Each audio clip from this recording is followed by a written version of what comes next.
A very good afternoon to you, our dear viewers. My name is Solomon Lubwamachigozi, here at match day number 5, game number 10 of the East African Safari Challenge Cup.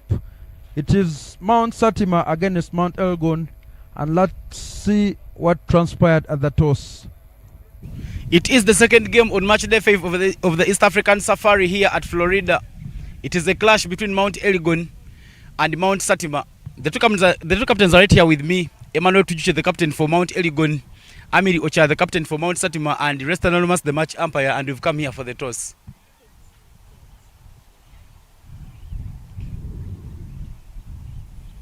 Head says the call, and tails on top.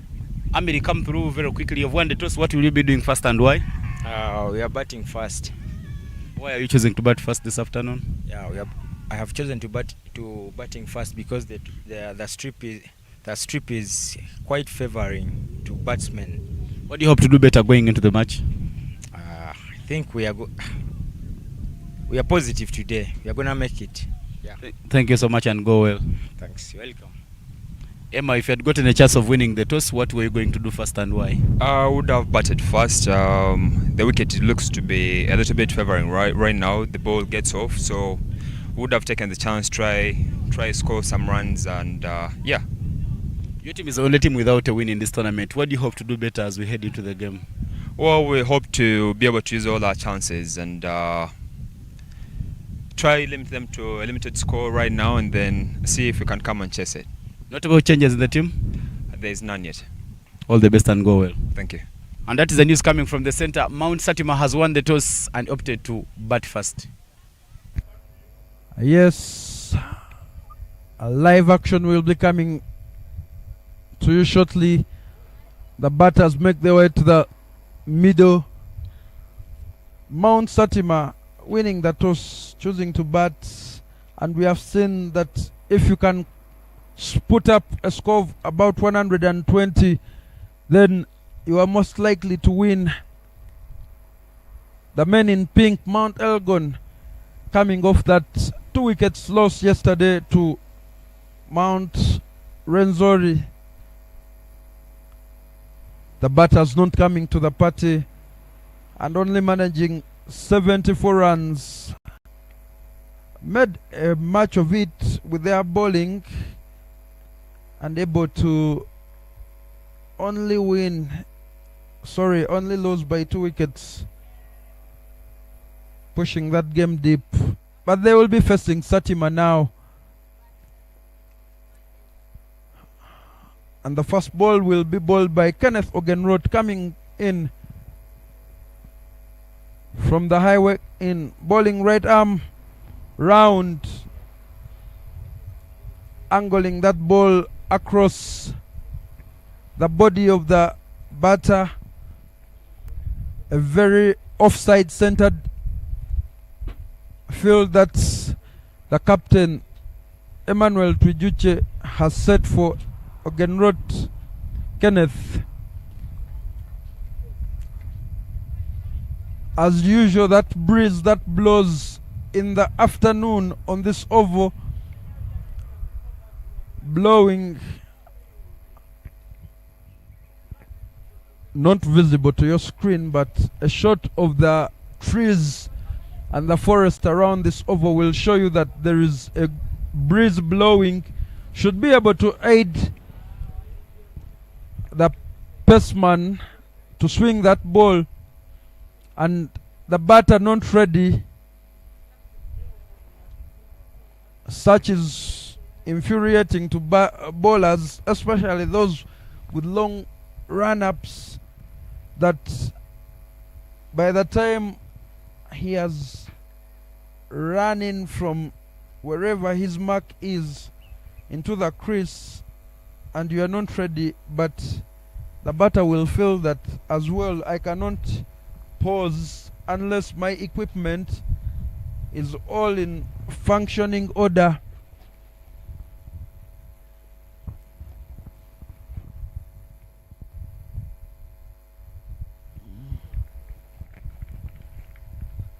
Swing and a miss there. And another dot ball there for Kenneth Ogenroth and Mount Elgon, looking to have their first points on the log, firmly at the bottom of the 6-team table. Played 3, lost 3, and this should be their fourth match on match day 10. Opportunity to catch that ball coming over the shoulder of the man at mid-on. Pick up the first runs of this encounter and innings. 2 runs.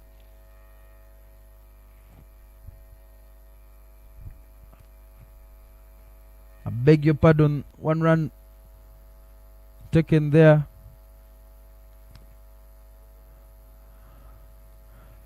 Geoffrey Kakaire and Amidi Ochaya, the opening pair for Satima.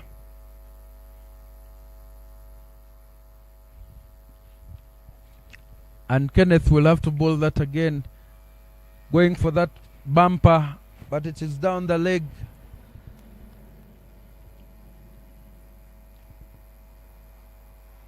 Weather started out inconsistent in the morning, started with the bright sun, clouds came, some drizzles came, and now the sun is out in full force. A very, very hot day.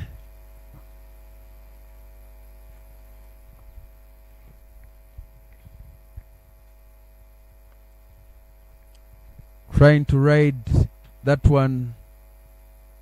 Ochaya picks up 1.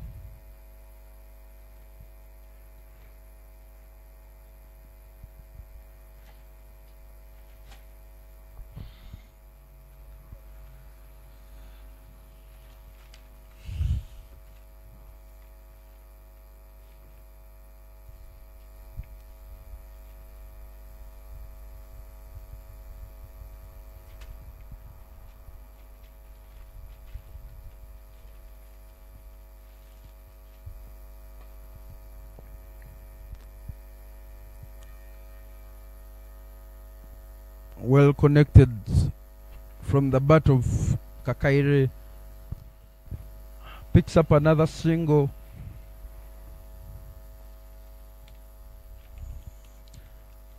One more ball to come from Ogenroth Kenneth.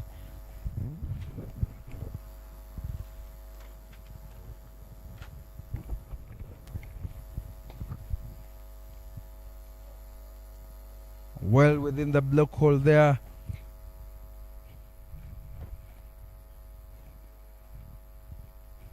Four runs coming off the first over. 4 for no loss.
end.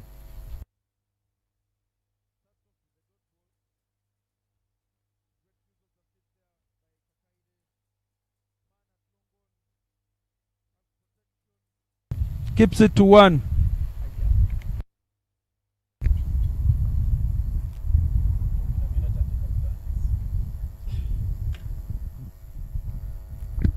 Adam Kasim also getting ready to make a good start here. Plays it inside out but picks up the field at long off. And they take the single.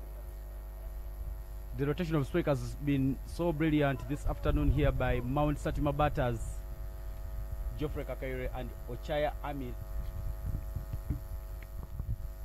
Kakaire coming off that man of match performance. Sky are there from...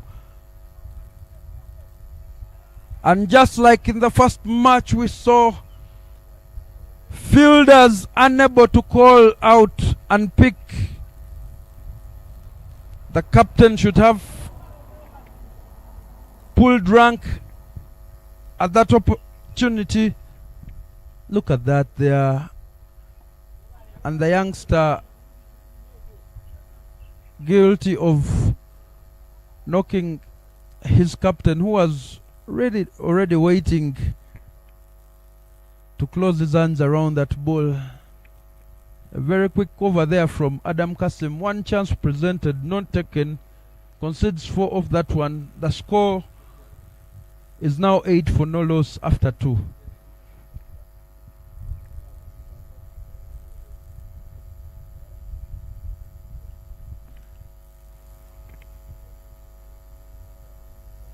The chat I had with Emmanuel Tujuche on the sidelines of this tournament after another loss, and intimated that he has a lot of youngsters in his side, so he has a very big job on his hand to marshal those troops to introduce them to big boy cricket. I don't think their biggest issue is them being youngsters, but they will somehow need to make sure that they keep doing the good work. Yesterday their bowling had come to the party, but later on the game went away from them. They are the only team yet to pick up victory in this tournament, and given the fact that they are now taking on one of the well-balanced squad teams, Emmanuel Tuche really needs this game to make sure that he starts his game going. But Kenneth Ogenroth there back into the attack. 4 runs from his first, and he starts off his second over with a dot ball, hitting the good areas, hard lines, hard lengths there.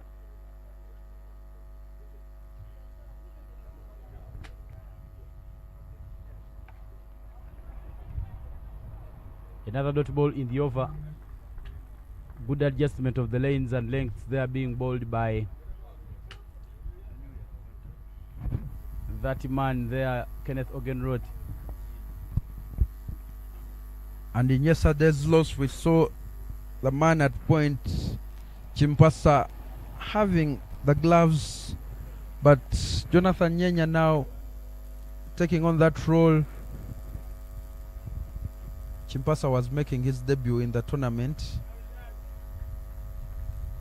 But Chaya's feet nowhere near that ball, and coupled with the pace, he will keep swinging and missing.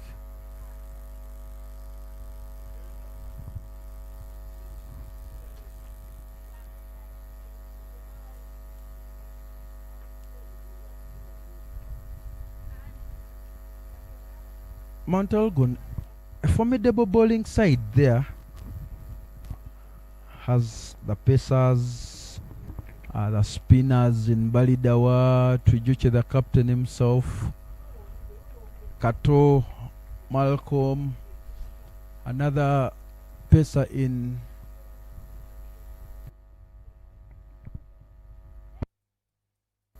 Kabanda,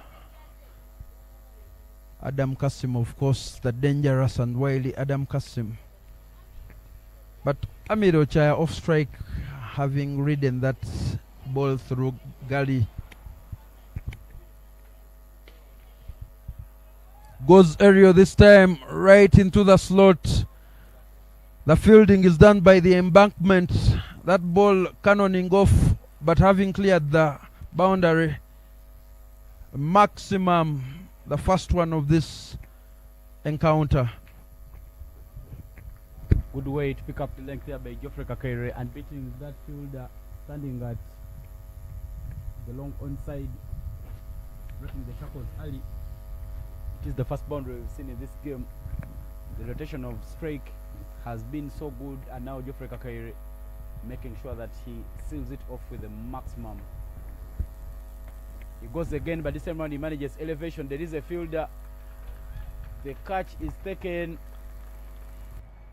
That man there, Malcolm Kato, getting hold onto the opportunity, and it is 6 and out. The young man atoning for that collision with his captain to let Ochaya off the hook, but making no mistake. And you feel that with that catch, a man confident of his powers, and he felt that he would have caught the first one as well. Good catch there from Malcolm Kato.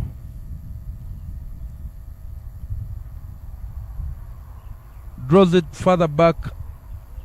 Ogenroth and Kakere, thinking it is the same ball, plays through it, just only manages to sky that ball. Difficult catch coming over the shoulder of the young man, but kept his eyes on it throughout.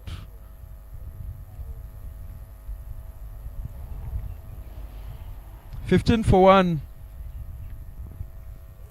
after 3 overs. Kenneth Ogenroth picking up the first wicket. 1 for 11 so far in his 2. Richard Sohera and Amidi Ochaya will be tasked with the rebuilding job in the power play.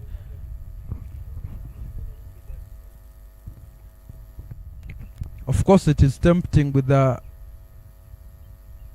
field restrictions on to go over the top, but Adam Kasim continues from the from the forest end. Balls one full. Ali Bali Dawa in the deep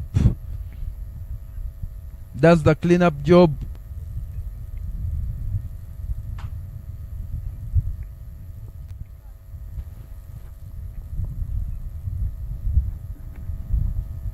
Adam Kasim also returning back to make sure that he makes the mark. He came and his first over he went for just 4 runs, and he will be hoping he can keep hitting those good areas. Cow corner, oh sorry, that is long on, and deep mid wicket, both at the boundary. For the new batter who has just spoke to Richard Sohera, but Richard Sohera, another batter who can really master the ball around.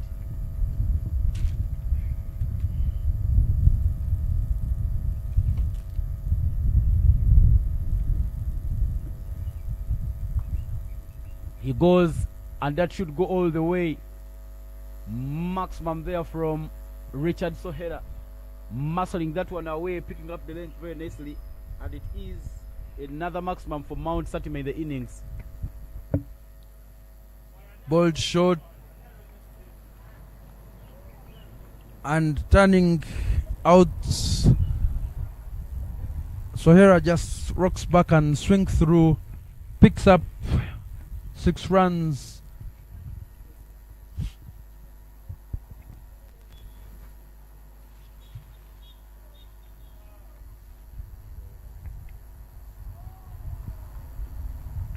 Trying to sweep that one.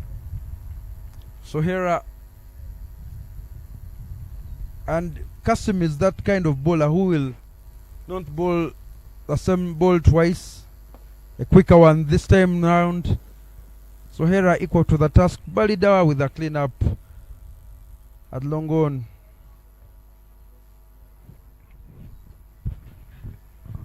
Ali Balidawa, a man with the 50 amongst his totals, but that was all in vain, as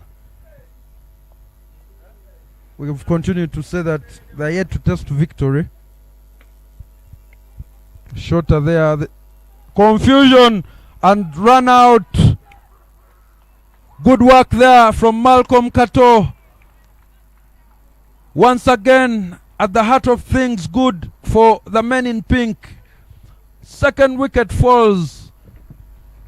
A throw just going right to the right end.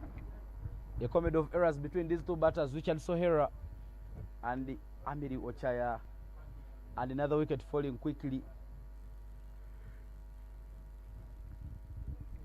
Miscommunication. The two are operating on different networks, and in the end, a costly run out.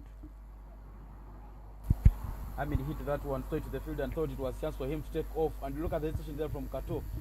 He didn't know which side to throw it at first, but later on, pinpoint accuracy to the wicketkeeper's end, and they ran out. Both ends were on offer.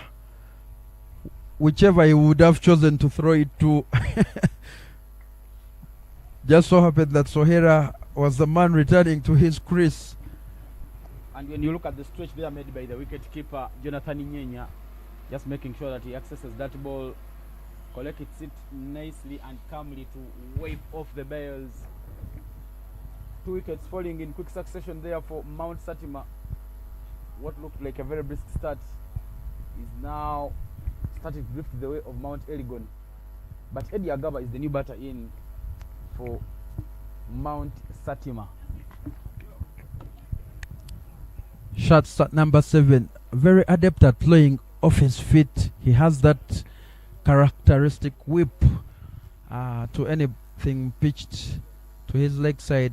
That one drifting down the leg from Adam Kasim, and he will have to bowl it again. Final ball of the over.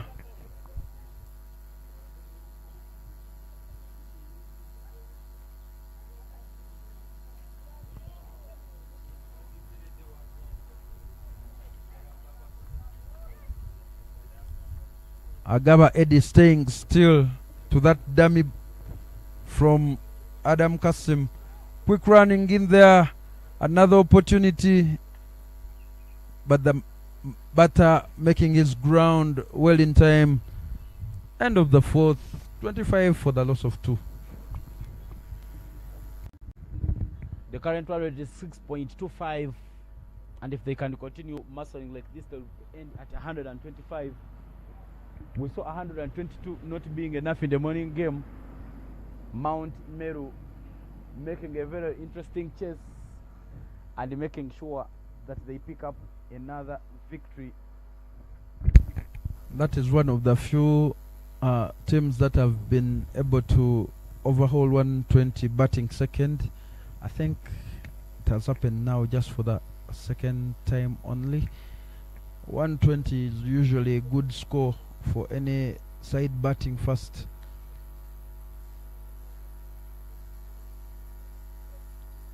But just like you can't predict the weather, you cannot predict cricket scores. Some changes by Emmanuel Tujuche in consultation with his bowler.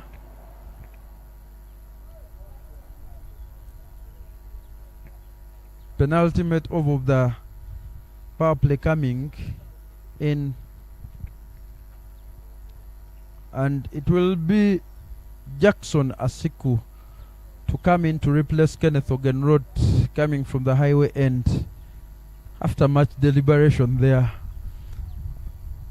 he sends out long on.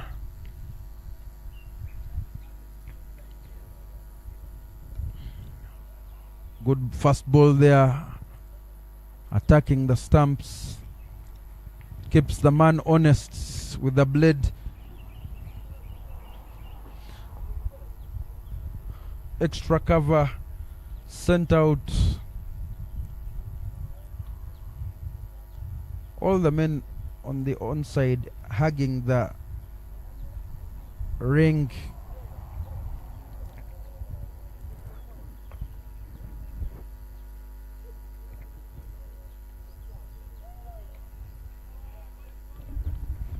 Against Mount Rensor yesterday, Jackson Ask was bowling some good pace. But today, his wheels not really getting off very nicely. And now he will be just hoping that he can continue picking those good lines and lengths. That's brilliant. They are right to the block hole and the dot ball. Good bowling there from Jackson Asuku. He started off his over very nicely.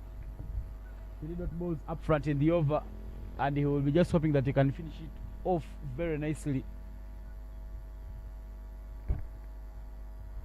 Longo on and extra cover both at the boundary. There was some width, but just cut straight to the fielder, and it is another dot ball. The pressure is now firmly on. 4 balls bowled and nothing to show for it. 2 balls to navigate, and you feel that something might happen.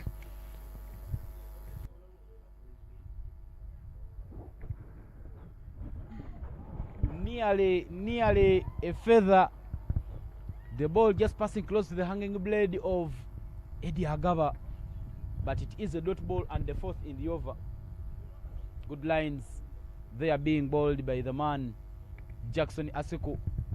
5th dot ball with 1 more remaining to wrap up the over. Up in the air, chance to catch, but the fielder running past it, and it is another opportunity created and another opportunity squandered away. He will try and blame the sun, but clearly that was a chance of picking up a very big wicket.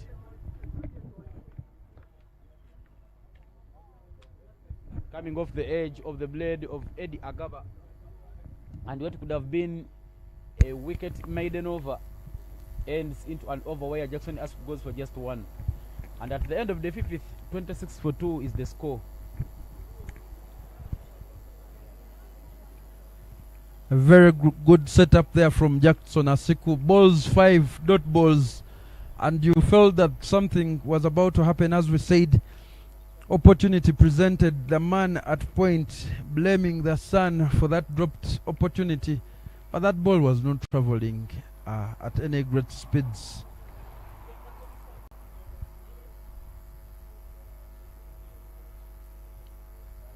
And we will see spin.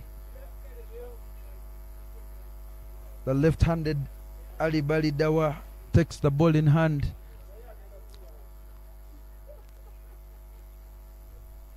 From the forest end.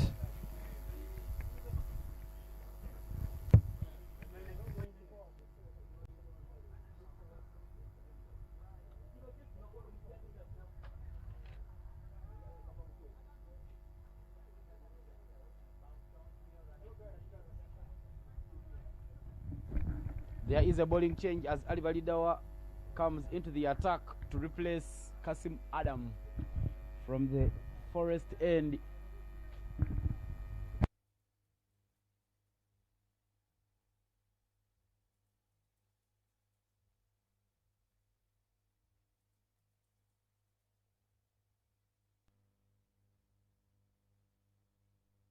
Starts off with a very good delivery there, and it is a dot ball. Good bowling there from Balida to start off his over.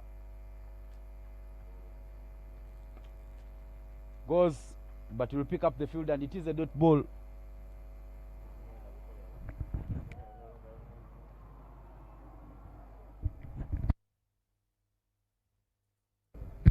Straight to the fielder, but another opportunity which wasn't so hard is put down by Luja Ashraf. 2 opportunities have been created within this over and the previous over, but again both not taken. We saw earlier on the captain and one of his fielders combining to drop a catch. We saw a drop by Malcolm Kato, and we've seen another there by Ashraf Luja, but now changes made in the field.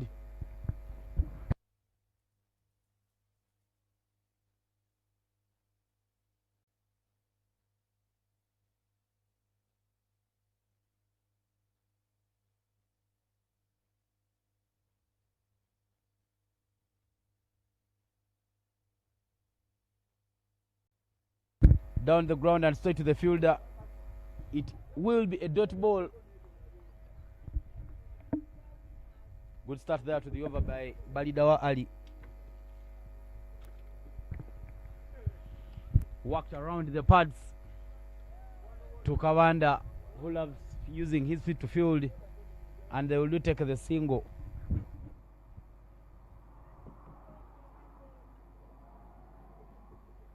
it's quite frustrating for the bowlers when they present opportunities. There are some hard chances which you could say, oh, that was a little bit difficult, but maybe it's just a question of alertness from the fielders. And you saw Kato Malcolm exchanging places with Duja Ashraf, having dropped that catch, and a quicker ball there from Ali Balidawa.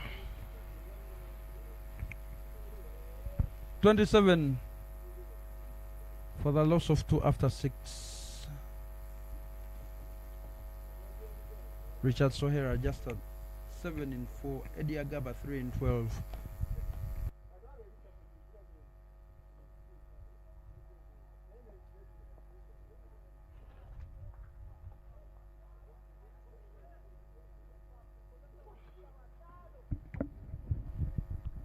And we've come to the end of the power play. 27 for 2 is the score after 6 overs. They have made sure that they crawl back in this one. And now they'll just hope that they can still reduce on the leakage of runs. Projected now reading 90. And Aseku Jackson, who gave only 1 run in his first over, returns. Hit down, long on, and they will take the single.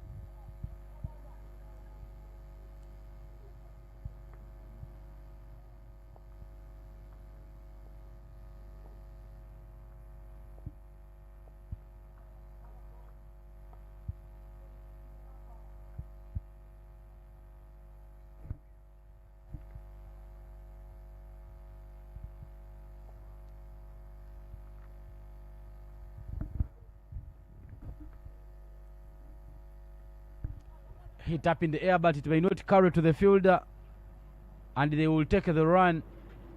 There was no control in that shot there by Richard Sohera, but a much better line there from Jackson Ask to just bring it back to the pads.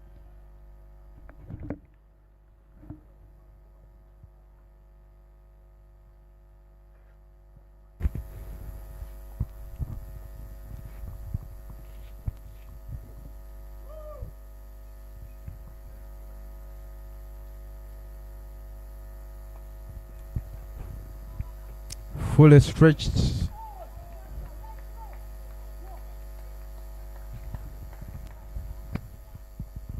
Eddie Agaba in the wars, trying to get some runs, but great bowling there, great lines from Asiku. Plays that one on the up, long off, keeps that one.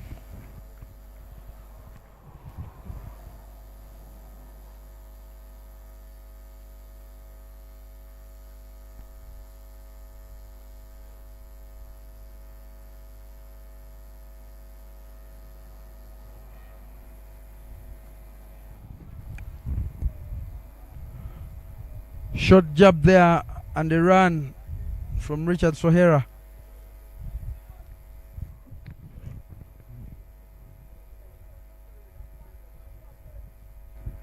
Jackson Asuku not allowing his side to concede any boundaries in this over. He's been hitting the good areas and only conceding the singles. And it will now take Eddie Agaba and Richard Sohera to hit out of the blocks to get biggies for their side. He goes, but picks up the fielder at long off, and they will take the single, bringing us to the end of the over.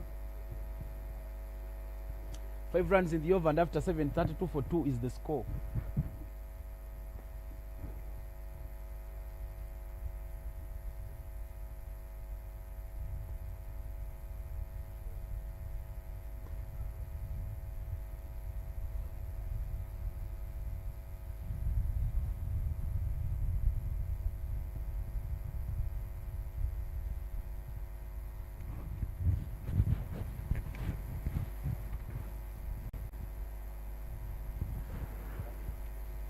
Ivan, what do you feel that the men in pink and blue need to do?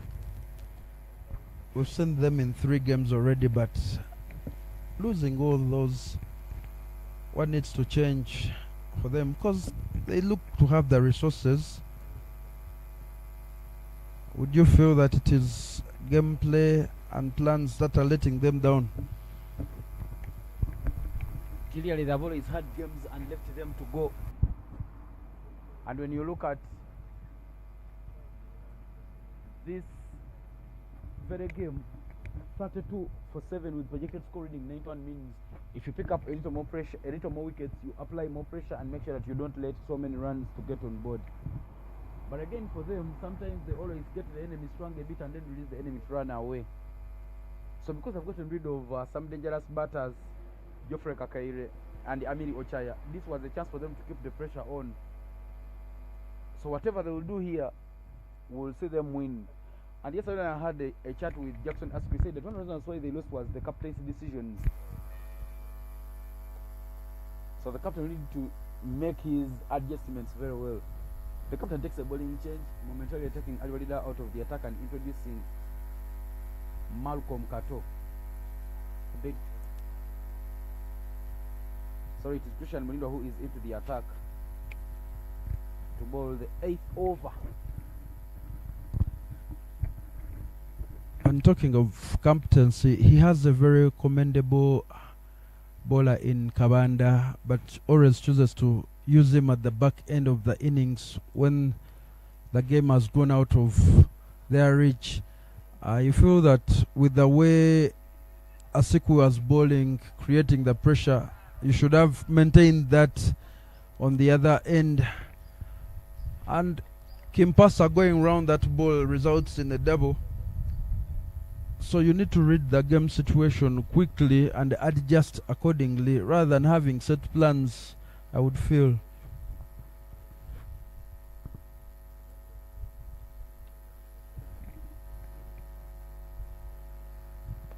Molindo Christian trying to change and coming right arm round for the left-handed Richard Soheda, but he starts off with a wide bowling to Soheda.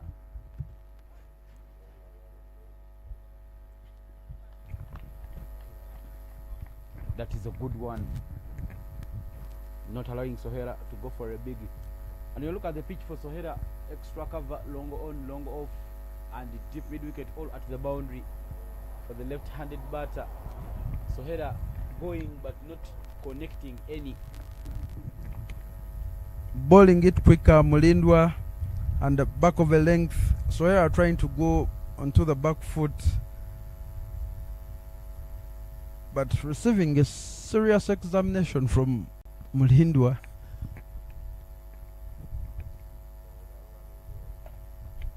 Sweeps only to find the man at deep mid wicket. Adam Kasim keeps it to 1, and it will be 1 ball to complete the first over from Christian Mulindwa. 5 so far in the over. Another dot ball will make it a tidy one.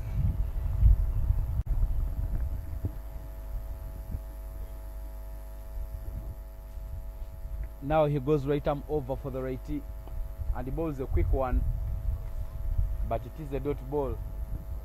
End of the over, 37 for 2 is the score after 8.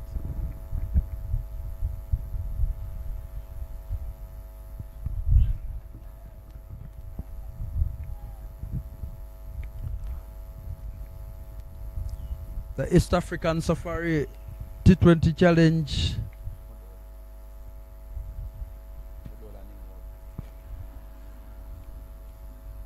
People working on their skill set even when they don't have matches.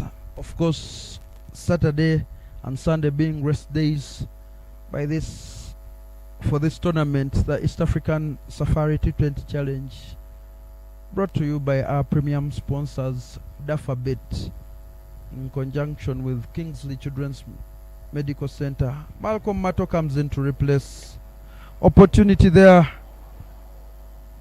and the captain does a very great job to keep the ball within the boundary ropes. broadcasting partners being Deepening Sports Media,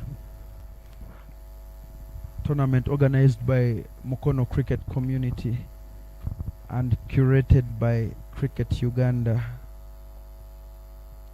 Uses the blade to guide it to point for a quick run there.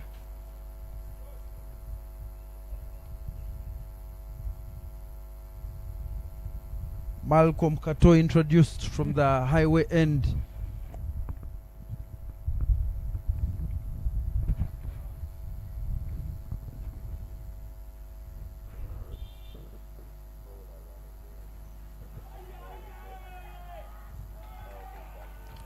Eddie Agaba will have to depart.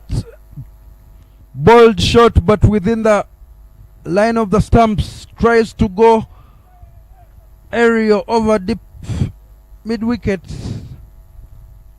but having to depart at Judge LBW. A straight ball there.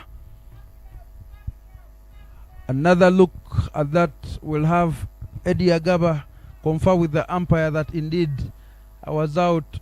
That ball right within the line of the stumps hits him on the back foot, trying to create room to deposit it over deep mid wicket. Third wicket falls for Mount Satima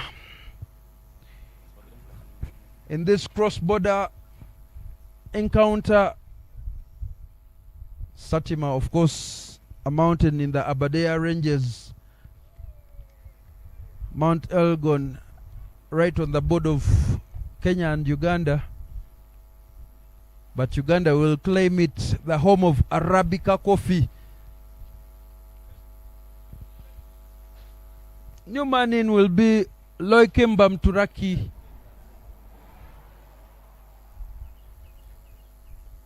Better ball there, flighted by Malcolm Kato.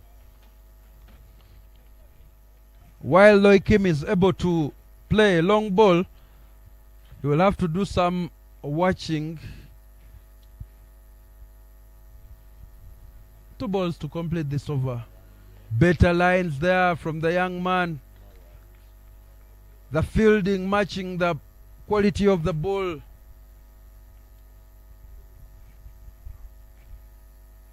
Three dot balls on the trot with the wicket, and it will be the final ball of the over.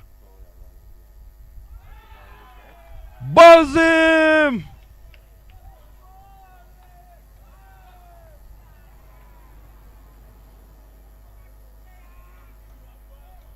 Malcolm Kato doing good things there. Rearranging the stumps for Loikemba Mturaki.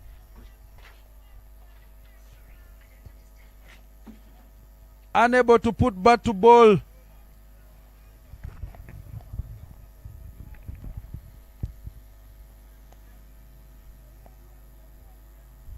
Off stump, uprooted by Malcolm Kato. After 9 overs, 4 wickets have fallen for Mount Satima, posting 40 runs. What a line there from Kato, right at the center of everything good happening for the men in pink, Mount Elgon. 1 run out, 1 catch, 2 wickets. Star performance there so far. 2 wickets, concedes 3 in his first over. Odeke Viglio, the new man in for Mount Satima, who won the toss and opted to bat, but setting a score proving to be hard paper so far. And like we said, if Mount Elgon can maintain this pressure, they should be able to restrict them to under 90. Projected score now at 89. Quick wickets. Should see a low score. A lot of batting back into the dugout for Mount Satima. Mulindwa Malcolm will continue sweeping to that one, and the appeal comes in, and you can see the renewed vigor amongst the Elgon ranks, realizing that they have the men in red where they want them.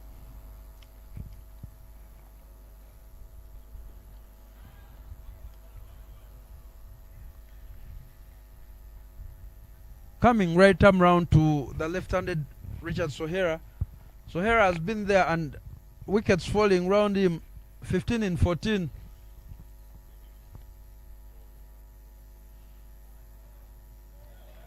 That ball keeping low, but an improvement in the quality of the fielding from the men in pink.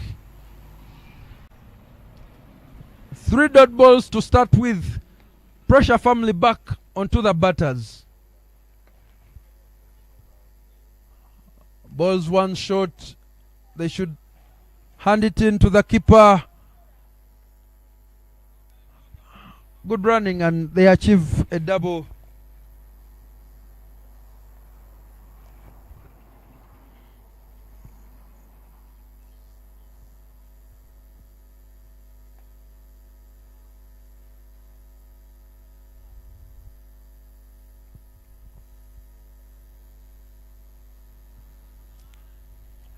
Poor work there from the glove man, not reducing the sting from such a bad ball from Mulindwa.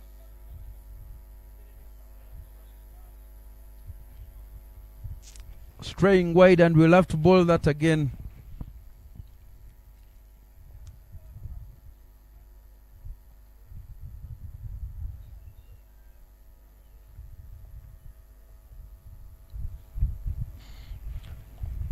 Viglio Deke will face his first ball. Mulindwa coming right arm over.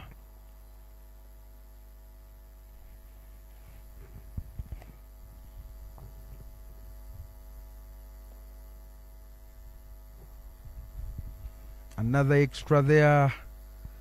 Mulindwa undoing all the good work he did in the first 3 balls. Having found a good line, he strays from it, and that is better protection there from the man in covers, Ali Validawa.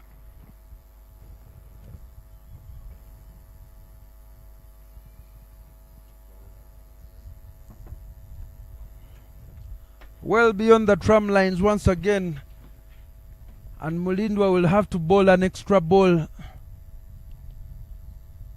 trying to bowl it quick, but with little or no follow through whatsoever, using only the shoulders. Better line there, almost buying a wicket of Viglio Deke.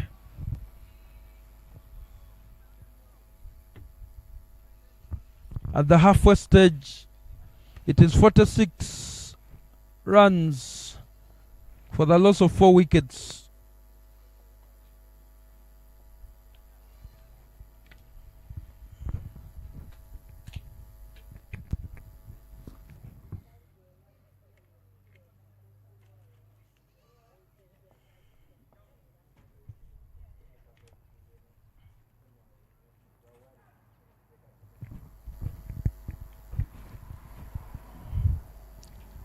After a brilliant, very first over from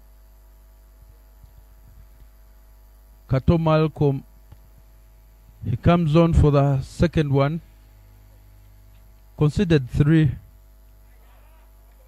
Bowls it wide. Tries to draw the inside out shot. He has protection at long on and cow corner.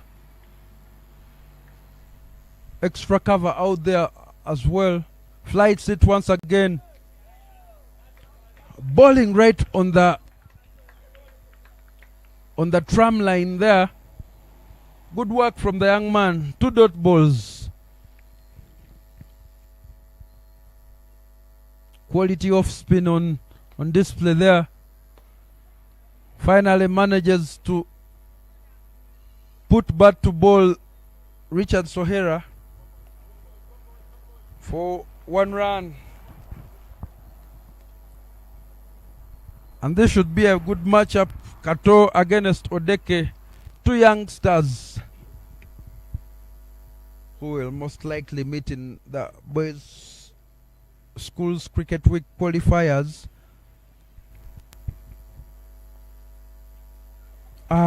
Missed it. Missed the stumps by a whisker.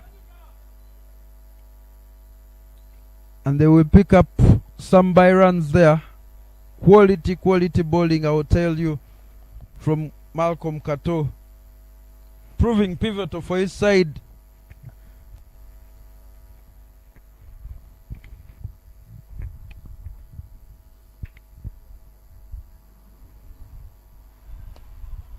Opportunity to catch, but that ball just out of the reach of the outstretched hand of Malcolm Kato.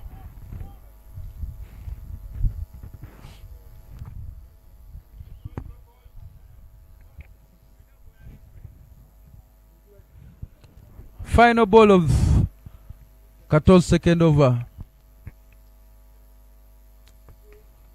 Flighted ball. Opportunity to run out.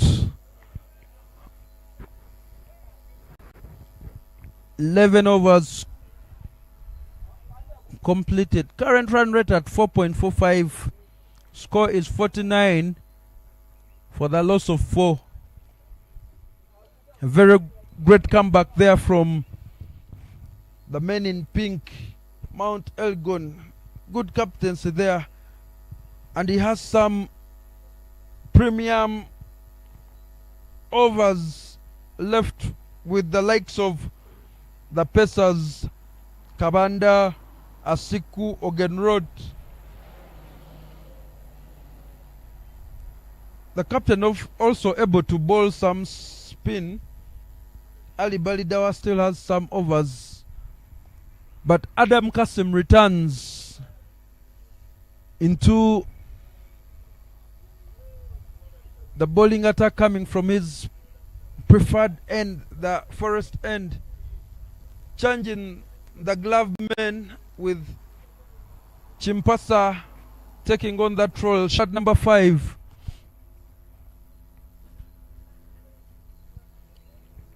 I beg your pardon, it is still Christian Mulindwa.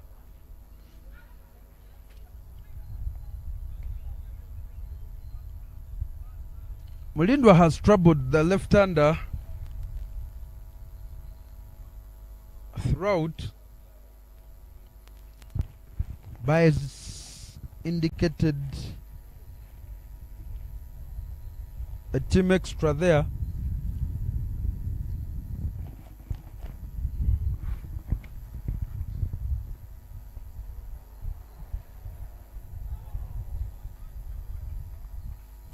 Extracting some bounce there, and you realize that he's now bowling that quicker. Short opportunity to catch, punched by Ashraf Luja.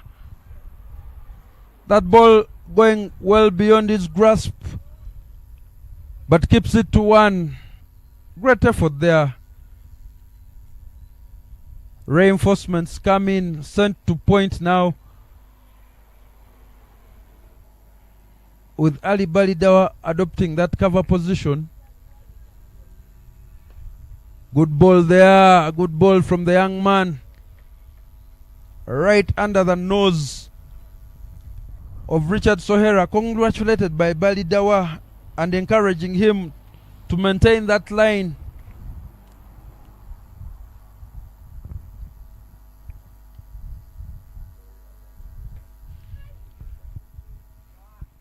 That will be a maximum from the blade of Richard Sohera. Picked that one early and deposited him at deep mid-wicket.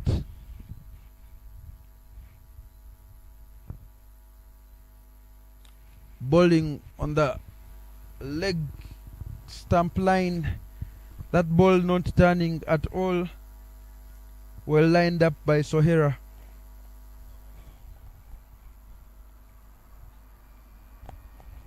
Final ball of this over.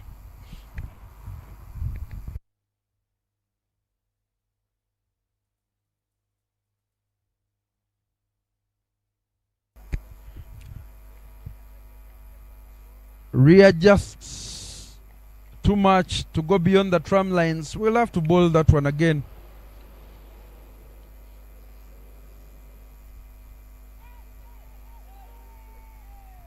Muted appeals there. That ball striking something on its way to the keeper.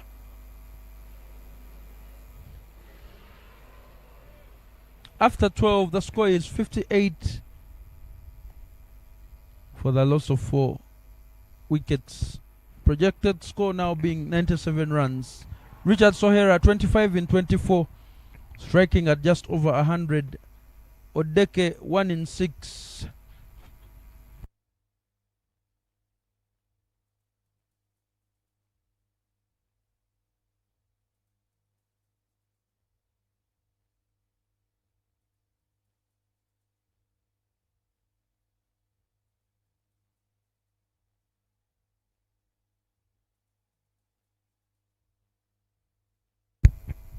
Malcolm Kato bowling on the trot from the highway end.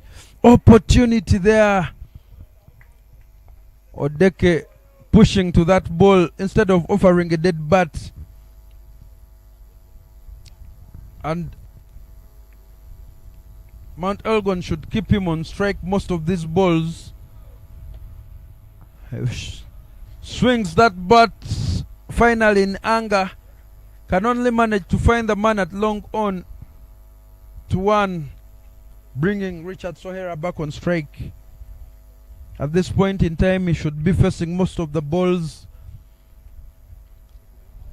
and if he can find the doubles, he will retain strike, pick up the single on the final balls to see him go to the other end.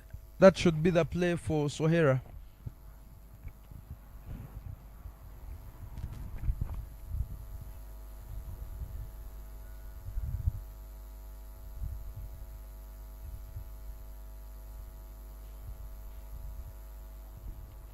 Swept and swept hard. Kato bowling to the legs of the left-hander. Another boundary 4 to add to the total of the men in red. Mount Satima right quickly onto his knee. Changes bowling ends to come right arm round.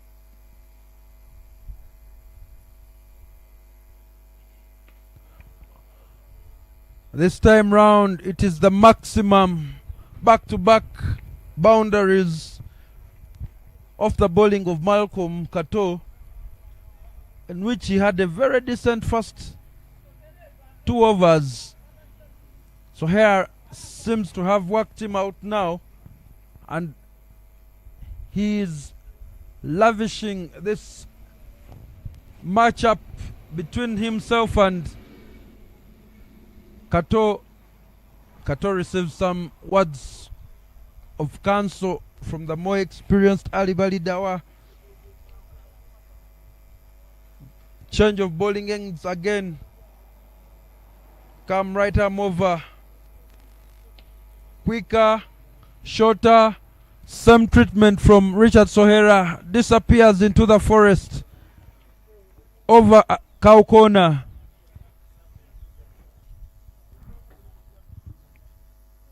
Short ball there.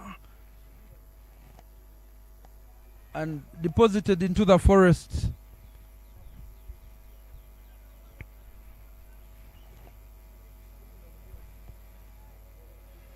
Some acceleration there in this over, targeted by Sohera.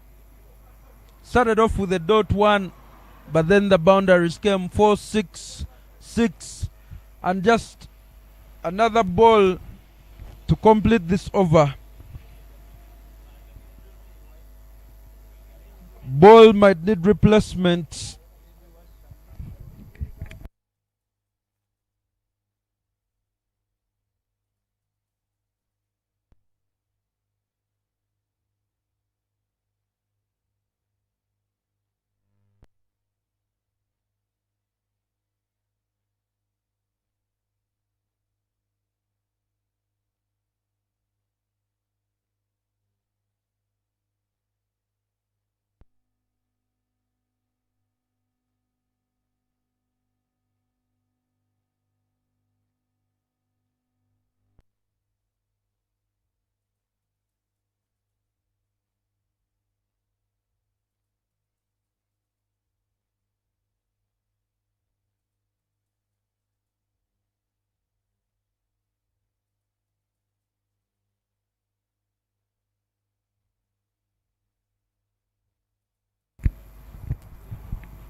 What a first week we've had in the East African Safari T20 Challenge 2026. Plenty of exciting cricket has been on display between this 6-team tournament. Satima, Elgon, Renzori, Karisimbi, Meru,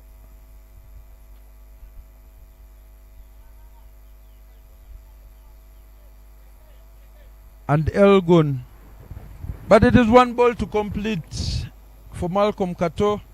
Saturday and Sunday will be rest days,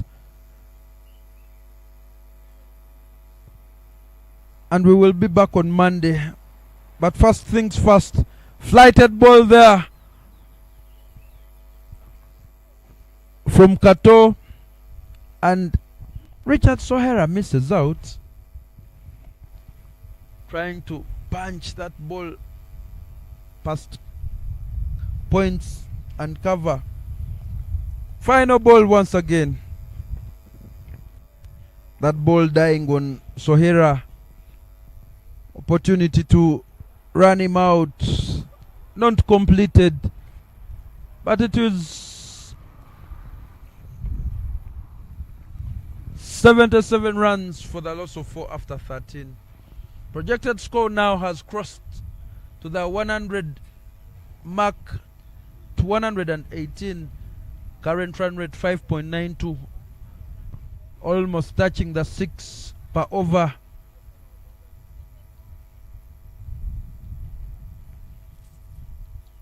Richard Sohera 42 in 28. 8 away from a half century. A man already with a 5-er, make it a 6-er in this tournament.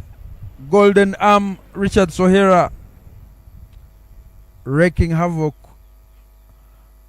against Mount Meru in that first match of this tournament, in which he brought victory to his side by 1 run. What more exciting results would you need on the first day of the tournament? The weather has been kind, but there is a bowling change from the Forest End as Ali Balidawa returns, swept to the man at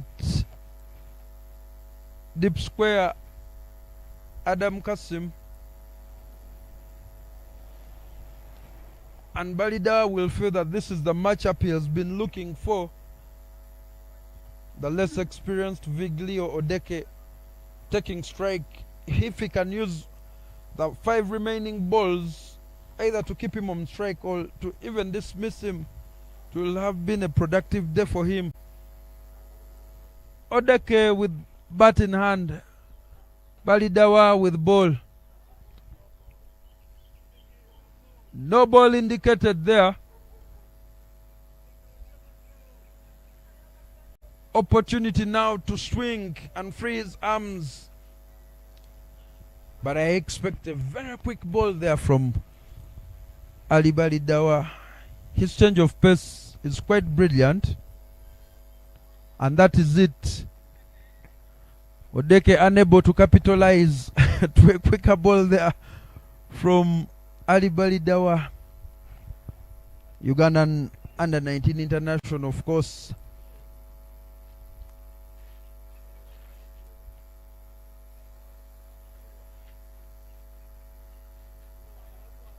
Odeke going forward, but planting his foot way beyond the pitch of the ball and just using his arms to swing. Opportunity to run out. A clean throw from Kato would have seen Odeke in trouble.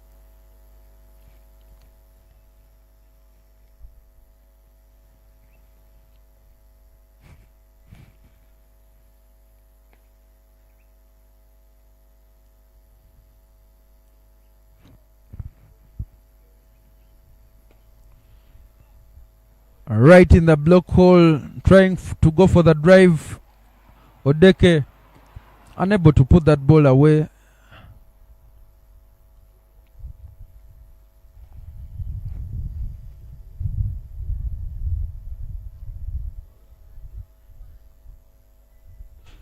Quicker ball from Ali Balidawa to complete the 14th over. 78 for 4.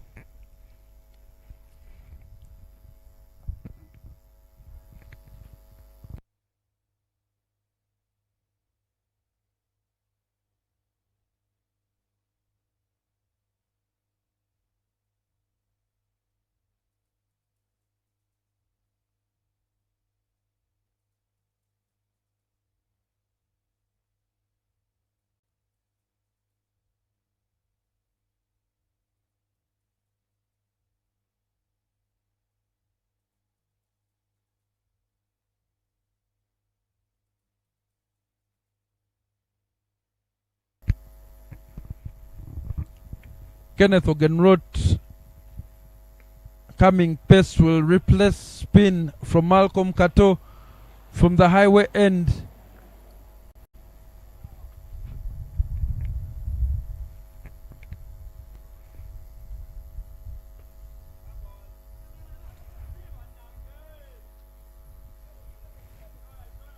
Asiku Jackson, not the Ugandan boxer, Commonwealth and gold medalists and Olympic medalists, but the youngster from St. John's SS Kauga and a member of Centurions Cricket Club, unable to pick up that one quickly.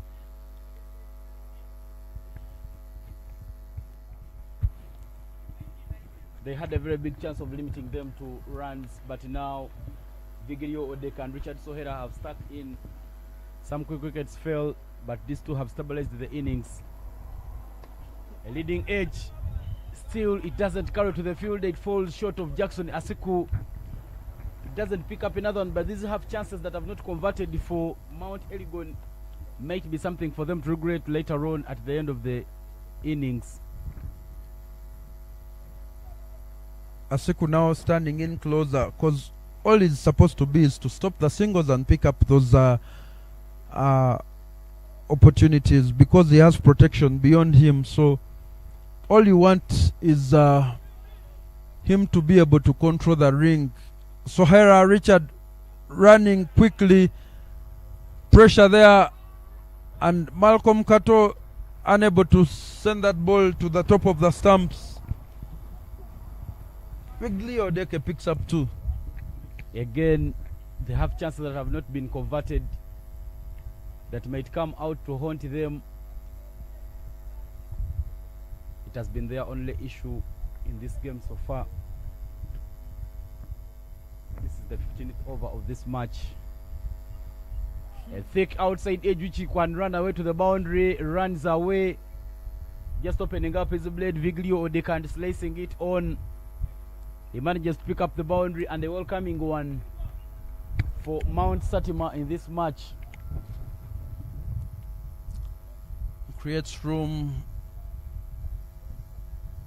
A thick edge outside with no protection and slips. Third man was coming from wider position.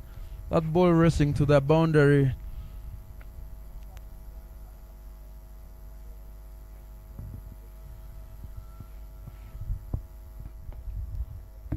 Was really traveling, and it goes all the way to the boundary. Right into the block hole and hit down the ground. This time round, some good reaction there from the bowler, but Anidan Kasim Adam, instead of Charles Chipasa getting the ball and removing the bails, he puts his pads to stop it. Another moment of disappointment there from Kasim. Kasim did the good work, led down by Charles Chimpasa with the gloves, opting to use his feet, not realizing that there was a run out opportunity. Always use your gloves unless that ball is bouncing right away from you. And I felt that with him taking the gloves, such things would happen. Emma Trijuche, also a couple ball wicket keeper, but having to do and control and patrol everything. But Jackson Asik was captain sides as well, so it needed to be tighter. Like we said before, that they tend to squeeze sides, but then in the money overs they let them off the hook. And after the 15th over, 87 runs for 4 for Mount Satima, who chose to bat.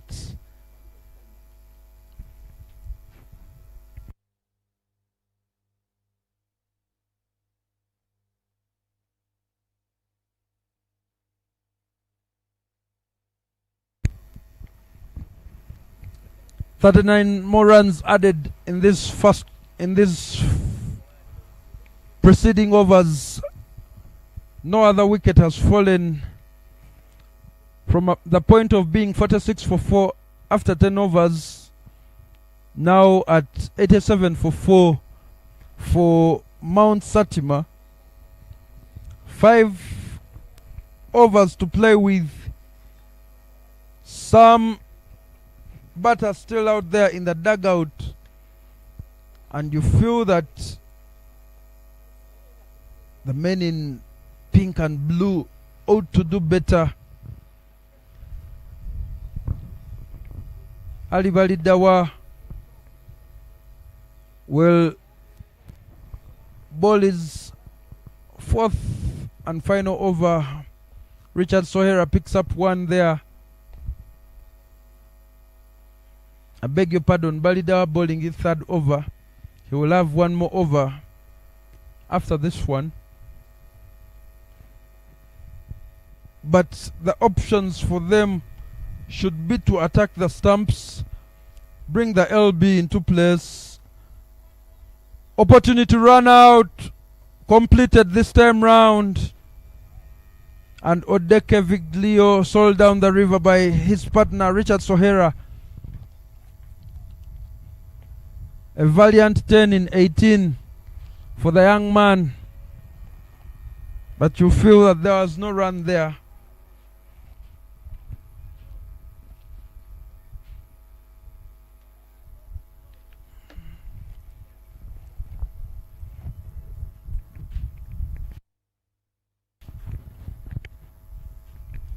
Play to the man at covers, Jackson Asiku, making up for the previous miss. But as a coach, I usually tell these youngsters that just because somebody has called you doesn't mean that there is a run on offer. You have the option of saying no. But Viglio sacrificing himself for the man. 5 runs away from a half century, Richard Sohera.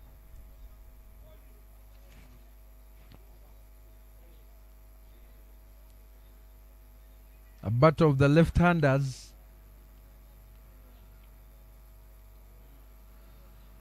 Swing and a miss there. A tired-looking shot from Richard Sohera, who has done well to stay at the crease for that long, but seems to be in a rush now. Well fielded there by Malcolm Kato in covers.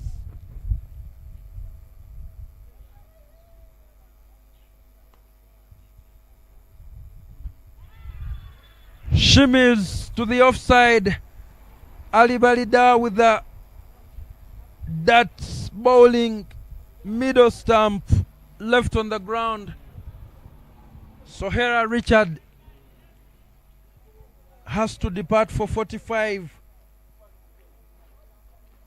Played some tired looking shots, but shuffles off to the off stump, well outside the line of the stumps, trying to access the onside to sweep that over deep mid wicket.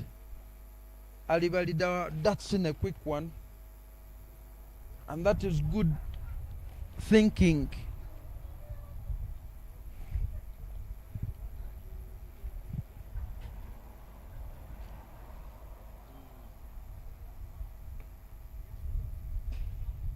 88 for the loss of 6 with 1 ball left in this over.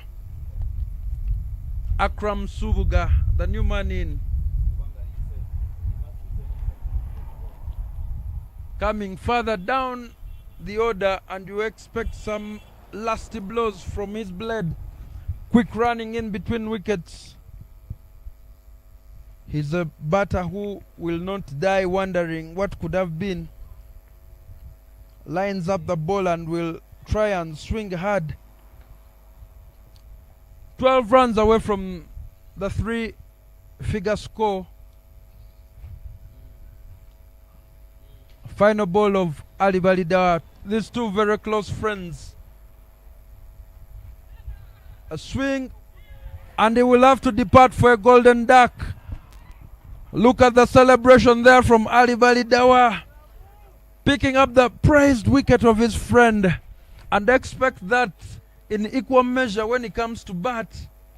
These two have a long-standing competition, but 7 fall for Mount Satima. Tries to create room down that leg side, but Christian Mulindwa at fly slip catches that one. 88 for the loss of 7 after 16 overs. Projected score still above 100, 110.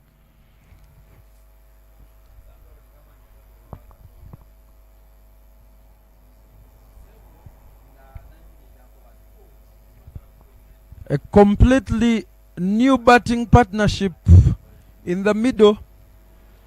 3 wickets having fallen in that Ali Balidawa over. 1 run out and 2 catches. And now Jackson Asiku given the task of cleaning up the tail. Davis Wanyama and London Muhanguzi Timothy, the new partnership, all yet to face a ball.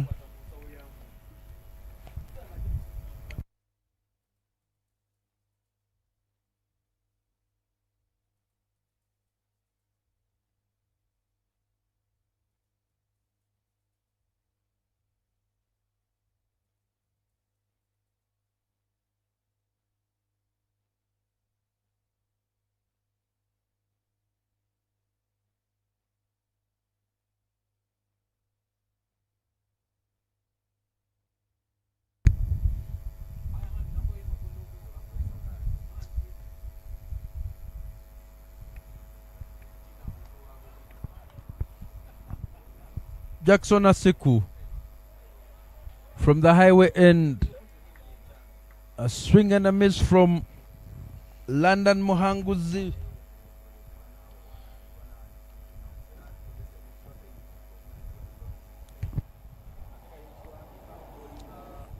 Good comeback there from Mount Elgon. Seeing off the partnership of Sohera Muhanguzi following that ball, and he will be prone to a caught behind, trying to access the vacant slip region, but third man there for protection at the boundary. And if I was Emma Twijuche, I would bring in a close field to these 2 new batters, create some pressure, finally able to get off the mark. Lazy fielding.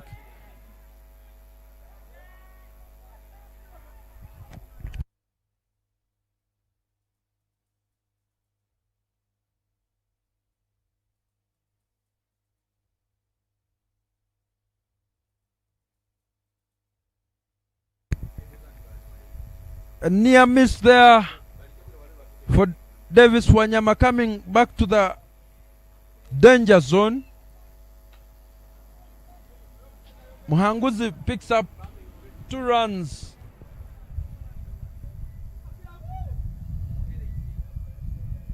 Another look at that one.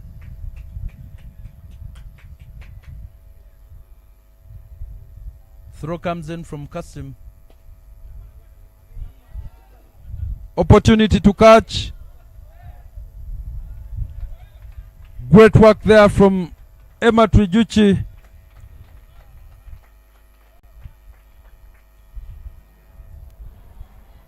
Muhanguze playing his favorite drive shot, lofted above the head of the bowler, right in the middle between long on and long off, safest place on the pitch. Better now they are presenting a dead bat. Ball going to point and they pick up one.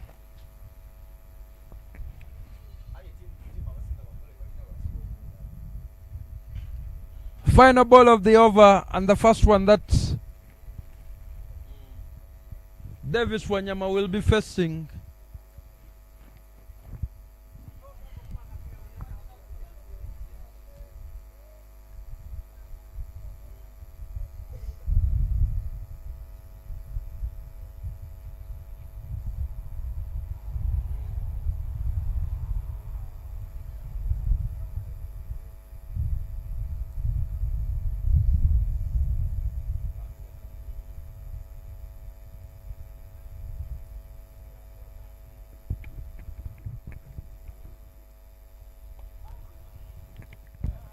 Ball stays low there. Watched carefully by Davis Wanyama, who gets off the strike. Gets off the mark, retains strike. 94 for 7 after 17 overs.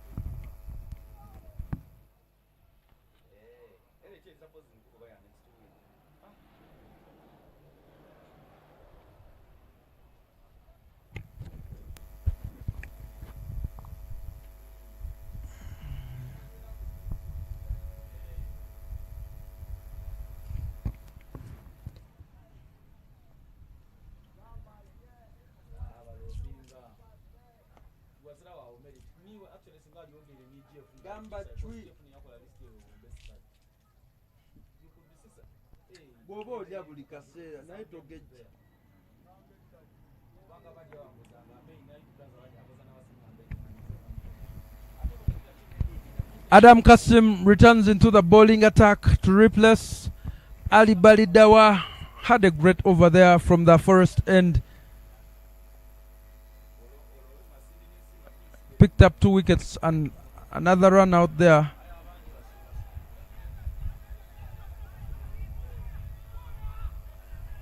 Blind from Kabanda.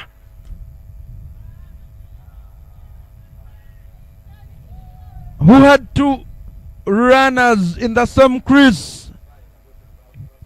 Not alert at any one point to realize that the bowler's end was the money end.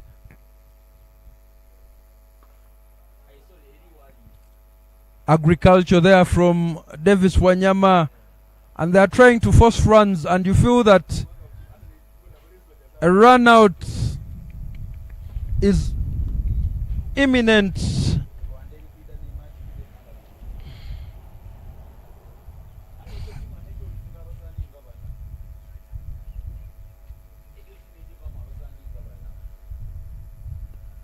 Playing on the back foot.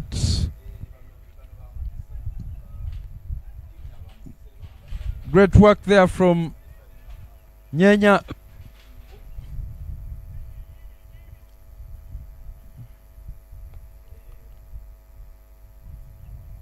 A filthy ball there from Adam Kasim. Short, drifting down the leg side, well beyond the tram lines. Another one for the extras column. Wanyama on his knee, but can't seem to work out Adam Kasim.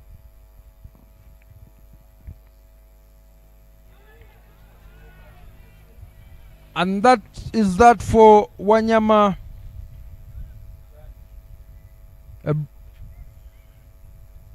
A busy 2 runs in 4 balls. We'll see him departing. Adam Kasim picks up his first wicket 1 for 17 so far in 2.5. Still has a ball to complete his third over.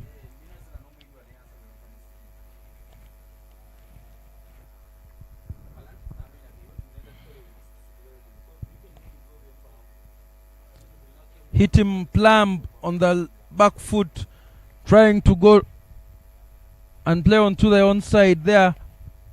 Adam Kasim has the last laugh. And now, well and truly into the tail.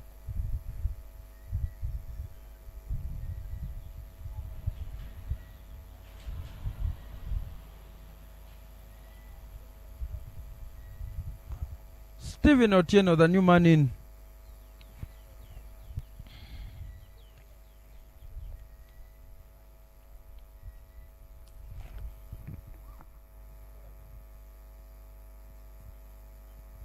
One thing I love about Otieno that when he comes in, he plays classic shots, not trying to go big.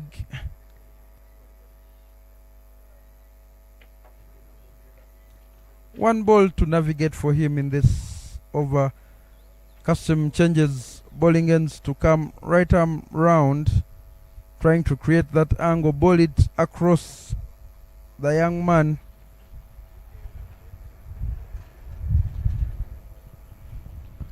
One run away from the magical 3-figure score for Mount Satima, whom you feel that have left runs on the plate, but that was due to great bowling from Mount Elgon, but also guilty of letting their opponents off the hook. At one point they had 46 runs for 4, but now with that one,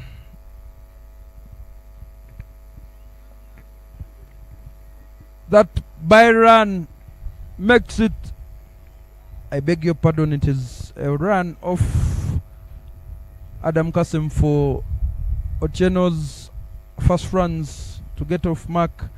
100 runs for the loss of 8 after 18. 2 overs to play. Penultimate over of this innings with a bowling change coming in.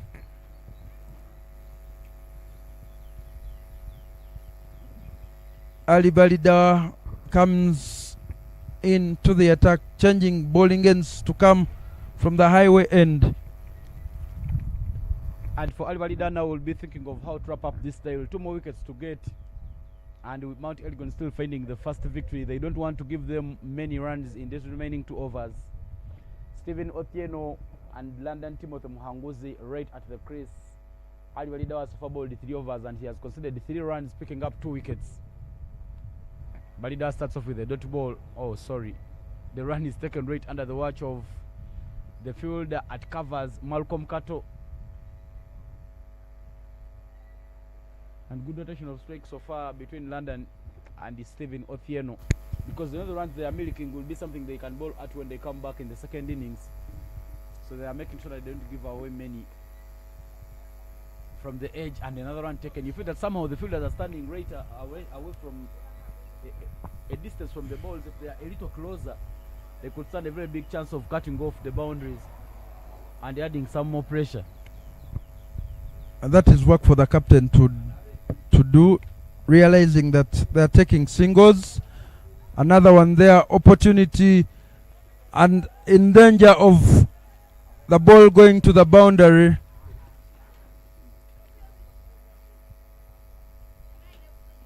The bowler has to set his field, having more close fielders to cut off those singles. The boundary riders will take care of the 2s. A dot ball there for Balidawa.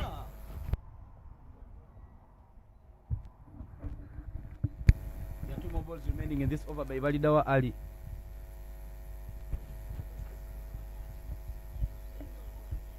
This is the time for fielders to try and come closer to make sure that they pick up that other wicket Right on your toes. The fight is still on. Elevation, but it will fall short of all the fielders.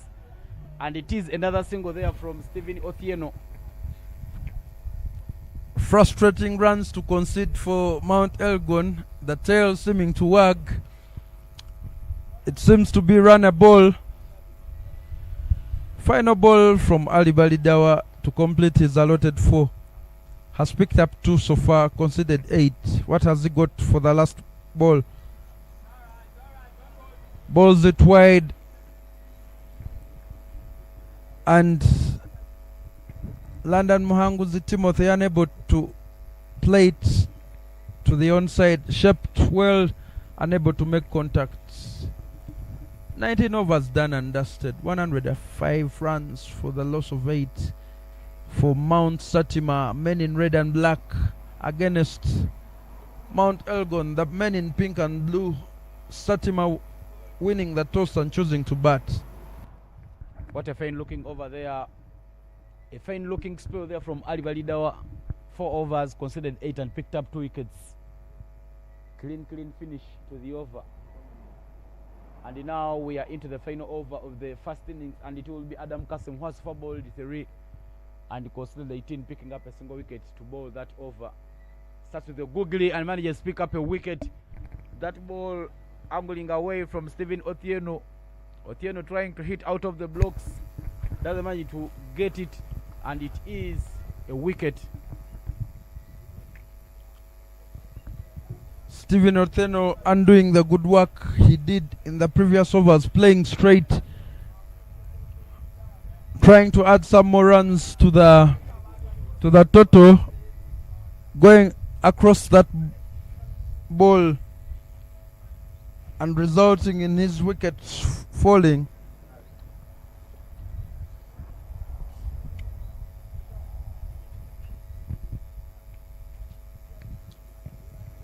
Last wicket to pick up in this last over. 5 balls to do it for Adam Kasim, which will lead us to the completion of the first innings in game number 10 on match day number 5 of the East African Safari T20 Challenge.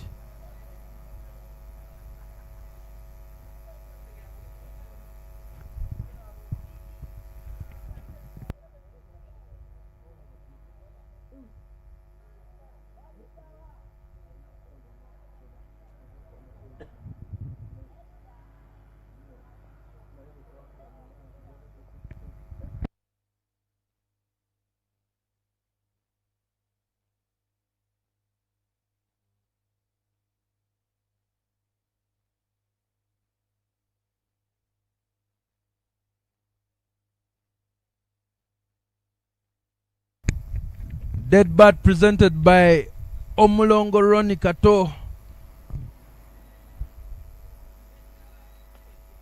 Omulongo implies that he's a twin.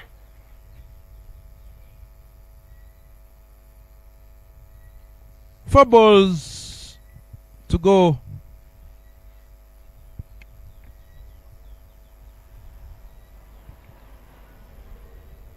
Poor foot movement there from Kato. That ball also bouncing. Dot balls galore there for Adam Kasim. Started off with a wicket. 4 consecutive dot balls. And he manages to get off the mark there, Kato. Run quick. And they run 2 precious runs, you would feel, for Mount Satima. They could be the difference between a win and a loss, as we saw them in their first encounter, winning by just a solitary run. Opportunity to catch. Ali Balidawa does the diving, and that will be that for this innings.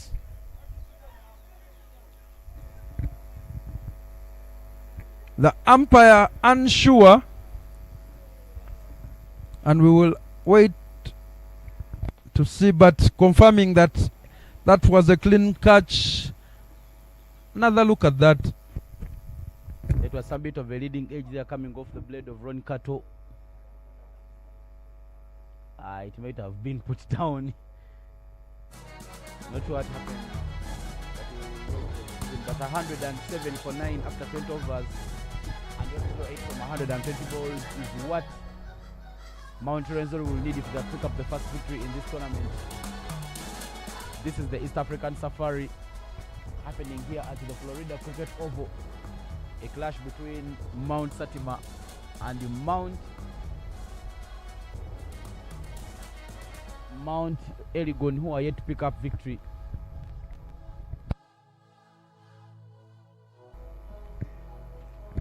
We will take a short break and we will return with the second innings of this game.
Umpires are back onto the pitch. The men in red and black having posted 107. The equation for Mount Elgon is 108 runs in the allotted overs. Mount Elgon yet to test victory in this East African Safari T20 Challenge Cup.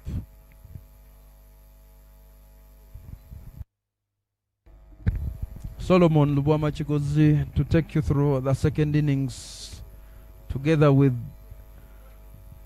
Ivan Cyprian Sajabi. Thank you so much, Solomon. I'm happy to be here again. 108 runs from 120 balls for Mount Elgon to pick up the first win in this tournament. Ali Validawa, the left-handed batter, and Jonathan Nyenya are the two opening batters. And Geoffrey Kakere, who opened the batting, will be opening bowling as well for Mount Satima. What an exciting clash that we do have here on the cards. Another brilliant match for you to follow up on.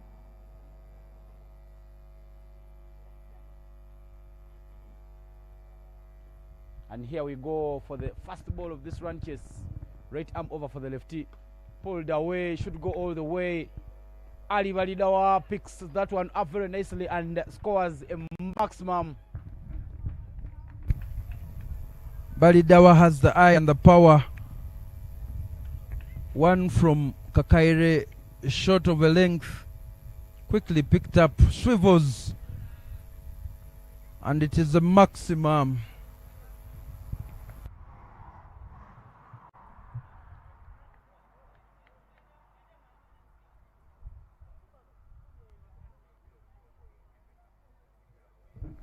It's already a good start for Mount Elgon.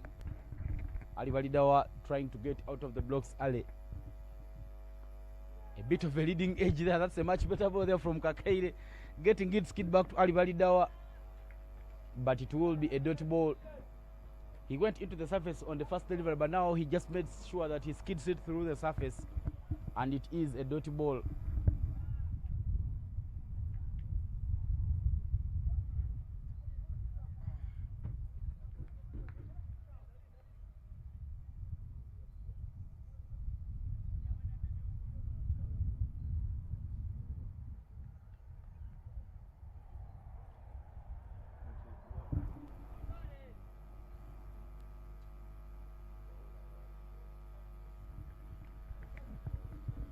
Another edge of the blade of Ali Validawa, and it will be more runs on board. You feel like Validawa is trying to force the issue here. Started off with a brilliant maximum and great comeback there from the bowler Kakaire, adjusting the length and causing Balida all sorts of trouble. This batting, top order has to bat deep, and one that is bowled full and wide. Davis Wanyama at fly slip keeps it in.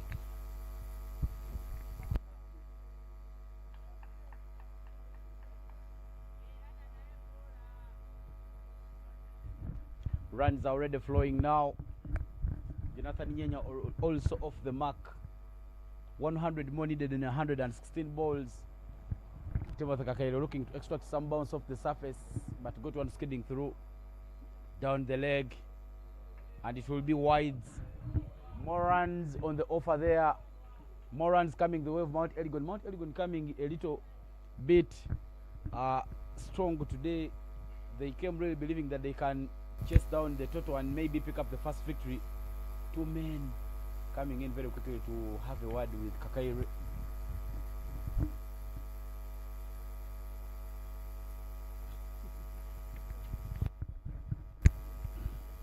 See how the adjustment comes. Pulled away and should be another boundary. Ali Walida has been taking the liking to the batting of Geoffrey Kakaire, and he's making sure that he takes him on to make sure that Mount Elgon gets a very good start. not to take anything away from Balidawa, but if you look at the run-up for Kakaire, looks lethargic, not at the peak of his powers. Usually he comes in all brisk right into the crease, but coming off a shortened run-up, tosses it up. It is a boundary first so far in the first over. 19 coming off the first over there. Slower ball, full. Balidawa swings his arms. 19 for loss after 1 over. 17 already for Balidawa in 5 balls, double figures. Jonathan Nyenya 1 in 1. And for Mount Elgon to get any closer to this total, Balidawa has to bat deep. A man with a 50 already in his pocket. But we will see Satima borrowing from the book of Mount Elgon, using pace one side and spin coming from the forest end. Here in the first over, Ali Balidawa took a lecking to Geoffrey Kakaire's bowling. 89 in 114 as Eddie Agaba comes for the second over. Touch and go, and the brilliant execution there from Jonathan Nyenya. Because Ali Balidawa is showing aggression, you will need him to hog most of the strike. And now the danger man Ali Balidawa picked up 17 of the first 5 balls that he faced in the first over. Will now be the man on strike to take on the bowling of Agaba Eddie. The two have both played for the Uganda under-19, but at very different times, because Eddie Agaba's times were around 2016, and for Ali Balidawa, he still qualifies to be part of that under-19 team, having been in Nigeria last year during the ICC under-19 Africa World Cup qualifiers. Good bowling there from Eddie Agaba, because Ali Balidawa was creating room to hit on the onside. Eddie makes sure that the ball skids through and continues following him, and Ali Balidawa misses up on it. Man at deep mid wicket there to offer protection to Agaba.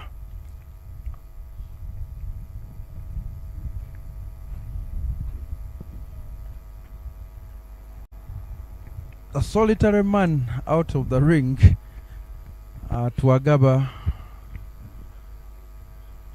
Man who has variety in his bag of tricks, but straying down the leg side. And you see there the hit being shown by Balidawa Ali.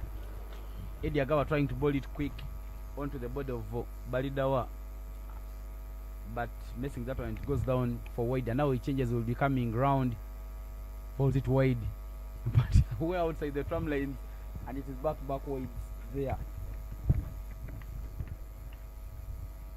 Left and right hand combination gets it right in the good lines there. Not cleanly connected from Ali Balidawa. Eddie Agaba will continue to trouble the right handers. He has that ball, he bowls on the middle and leg stump, but turning out, so you will play, trying to play to the onside, and that ball beats you. Balidawa speaking to his partner, saying that there might have been a run available. Yeah, I think because there was a no ball call, Ali Balidawa was itching to get on strike, but now it will be Jonathan Nyenya to try and make sure that he enjoys that. And from here we hear Balidawa telling him to go for energy. He goes for energy, but he may just pick up a couple because didn't time that one quite well. And good running already for Mount Elgon.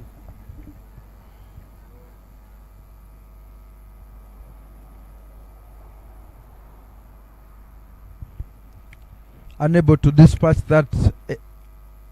Nyenya, great work there from Balidawa, finding the gaps, keeps the scoreboard ticking, avoids that dot ball pressure, and it will be the final ball of Agaba's over. Runs already cruising 27 for Nolos after 1.5. Plays it over his head, but he picks up the fielder, and they will take the single, bringing us to the end of the second over. 28 for Nolos, and more 80 needed in 180 balls.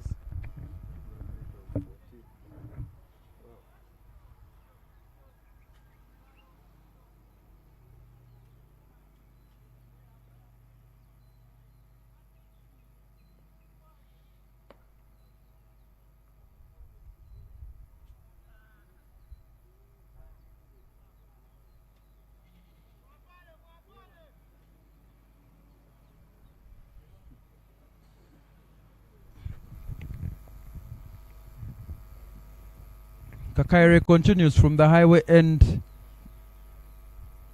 coming right arm round to the left-handed Balidawa. With it on offer, and Balidawa will punish you. A very quick at field, and despite there being a gradient that side, the ball races to the boundary. Just opening up his blade on that full ball. Full and wide, it could have been wide, but Balidawa enjoying it. And it was some good adjustment there from Kakere, because he was bowling the first over closer to Ali Balida, and Balida was pulling him on. He now comes and tries to bowl it outside off stump, though he doesn't really pick up that dirty ball, and it is another boundary there for Geoffrey Kakere in the over.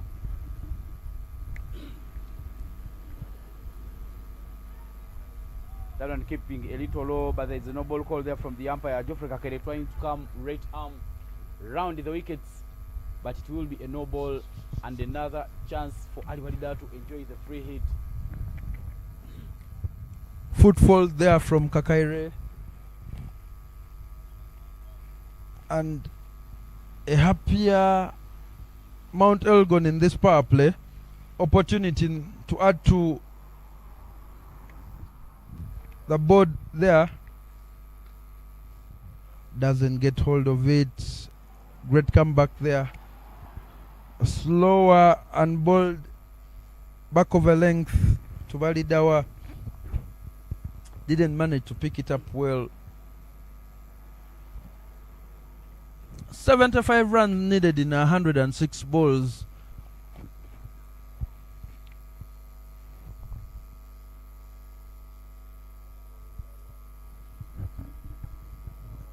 Brilliant line. It angles back, but it keeps away from Ali Balidawa, and the left-handed batters always love hitting on the onside. So when you keep him trying to hit on the offside, he doesn't connect well. We've seen that Balidawa is too strong on the onside. He can easily take you for a maximum. Playing on rather than on the offside there, Balidawa, and missing out.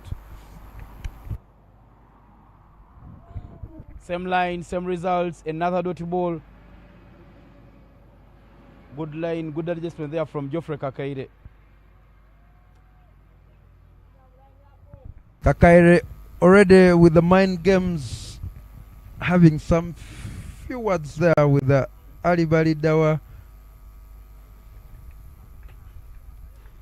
Back-to-back dot balls, 3 in the sequence already.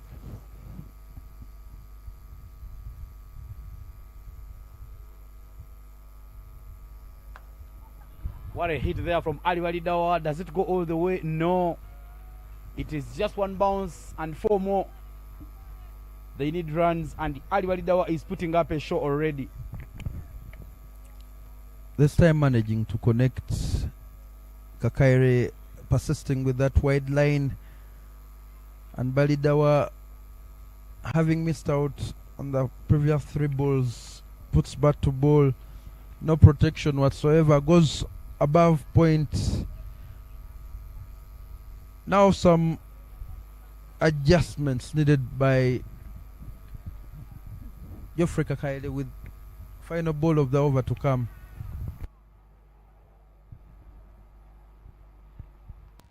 Just under his blade, and it is a dot ball. Another fruitful over there.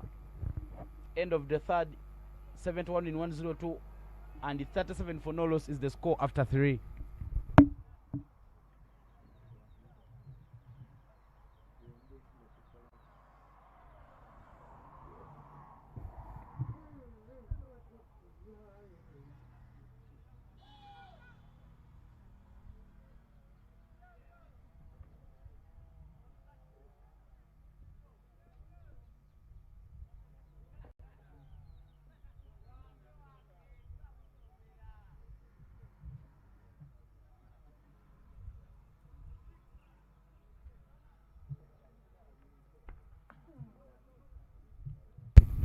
That ball keeping low to Nyenya from Agaba.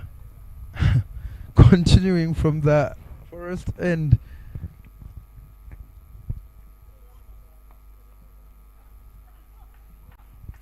Quick running in there from Balidawa makes his ground.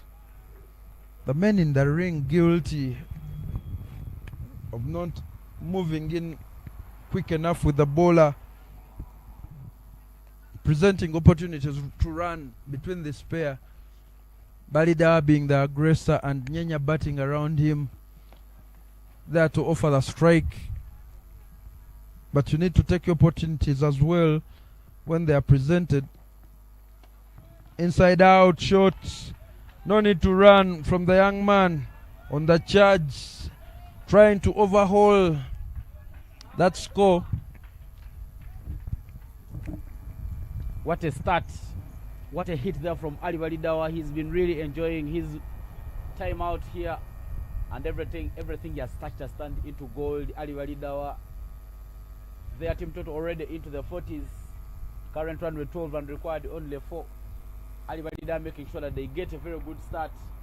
65 in 99.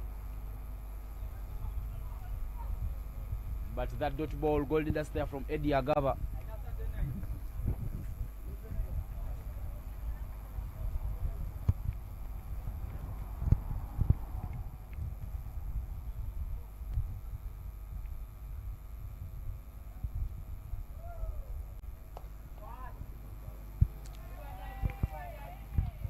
Fully utilizing the field restrictions,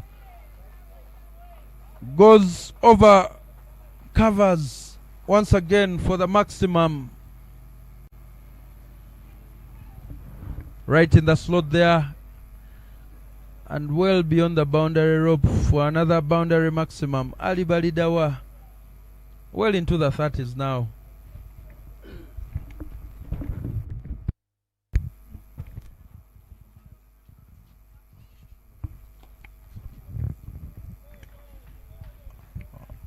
Hit the ball and hit it hard, and they run well to pick up 2 to complete this over.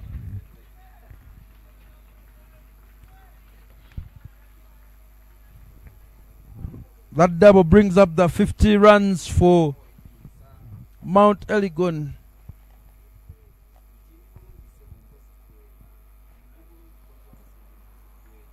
Current run rate at 12.50. 58 required in 96 balls. The man they need to dislodge is Ali Balidawa.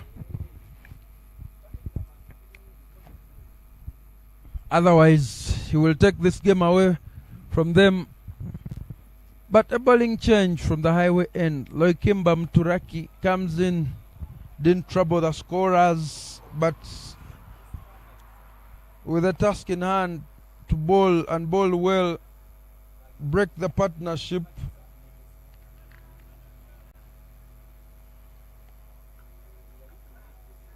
Penultimate over of the power play.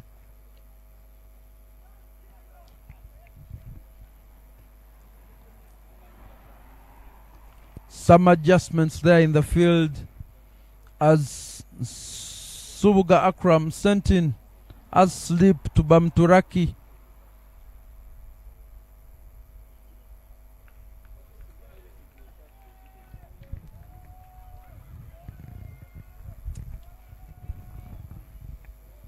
the now customary dummy run from Bamturaki when he gets the opportunity to bowl.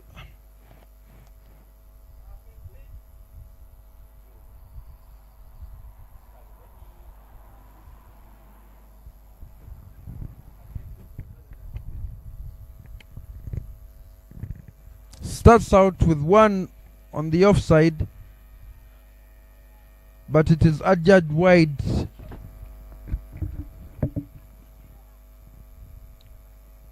One to tot up in the extras column. A pretty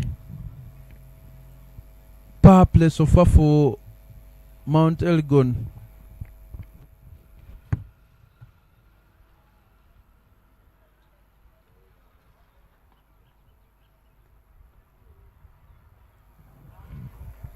Wide again there.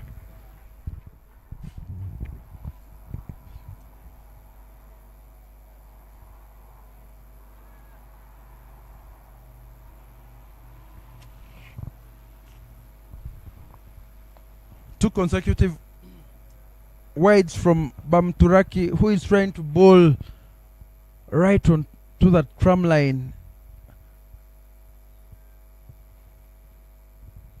Trying to induce that cut shot from Nyenya, with Sohera waiting at point, and finally off the mark with his bowling. Bamturaki dot ball there, and you feel like Nyenya is trying too hard to hit that ball instead of just using the pace to guide it past the gully region and bring Balidawa on strike.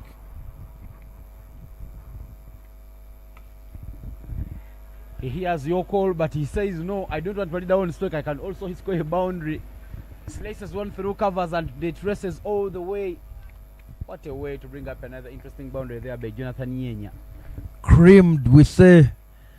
With it on offer, well in position. The fielding is well beyond the boundary rope by the spectators.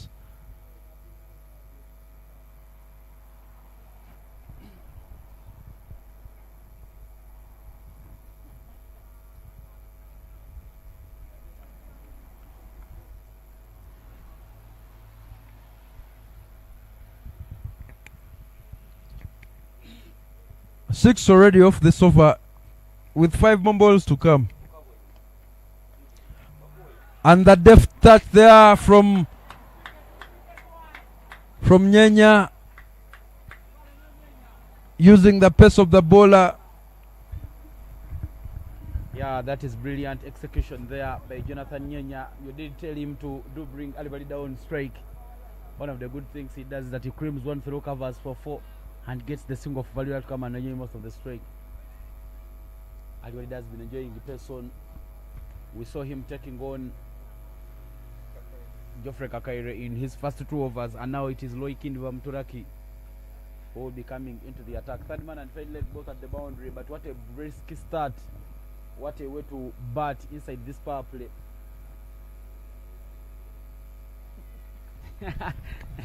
Another dummy run there from Bamturaki. Some kidology going on there, but Balidawa also here shows him that he's going back into the crease. So something to think about for Bamturaki as well as Balidawa. Fall and hit away. Ali Balidawa likes it to his parts, and he picks up another boundary. You would somehow feel it coming, but Ali Balidawa, what a shot.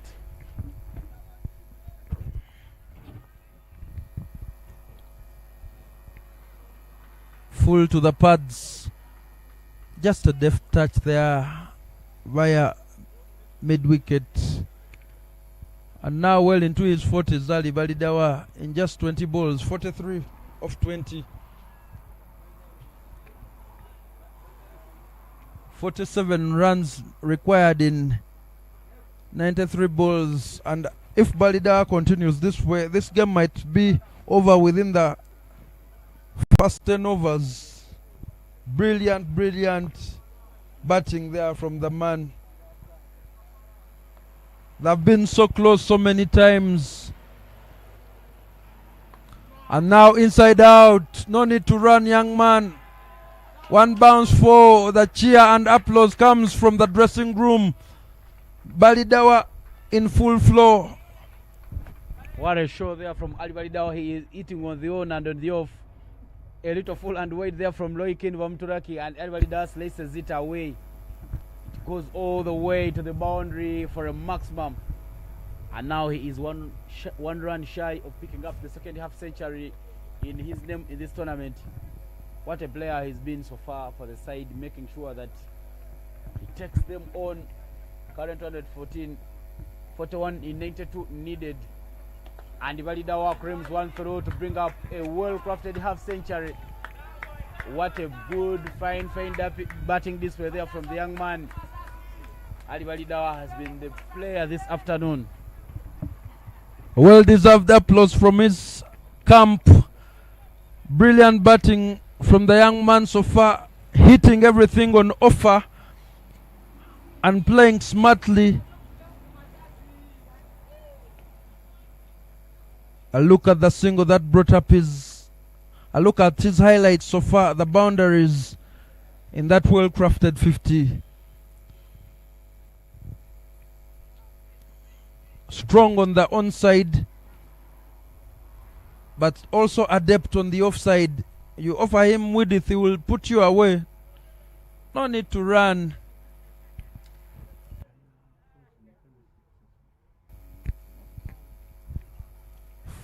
Five overs completed, 68 runs for no loss for Mount Elgon. Right on the charge. Penultimate. Final over of the power play. Yeah, just 41 more runs needed in 93, and with Ali Balidawa on strike. Getting off the mark, working that one into the gap. Good running, but there is a possible wicket. A poor throw. They are coming in from the field, are giving them a chance of taking up the second run. Nyenya deciding to sacrifice himself with Balidawa already down the track, and a missed opportunity there by Davis Wanyama, trying to hunt the stumps instead of throwing the ball into the hands of the fielder Akram Subuga.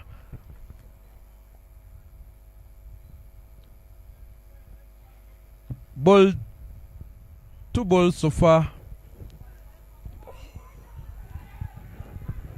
What a delivery there from Akram Subuga, just skidding through, and it will be by runs. And done by the wicketkeeper who did stop it. But a quick one running down, and it is by runs confirmed by the umpire. Of all the wickets that Subuga might want to take, the one of Balidawa will be top of the list. Why? Because Balidawa managed to get him for a golden duck, and they have an ongoing friendly competition between themselves, always pushing themselves. Both members of the Push Academy come through the ranks, played a lot of cricket for one still so young. Right in the block hole there from Subuga. Change of pace there, but Nyenya watched that carefully onto the bat.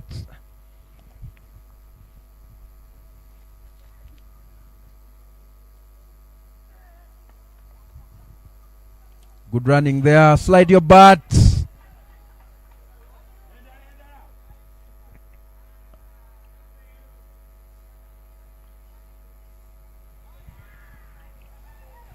The batters will have a mid-wicket conference. You felt that Balidawa was in danger.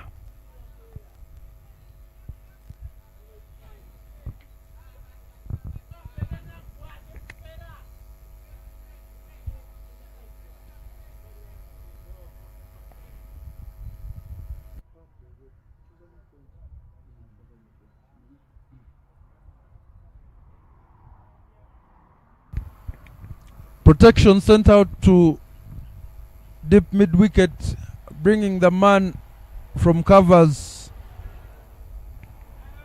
Another one generously offered by Akram Subuga down the leg side. Third man and deep mid wicket, the boundary protectors in this last over of the power play. Coming along over. What a hit there from Balida. He doesn't pick the fielder and it might run on. But good diving there from Loikin. They will do take the double, but it's done brilliantly well, saving his side from conceding a boundary.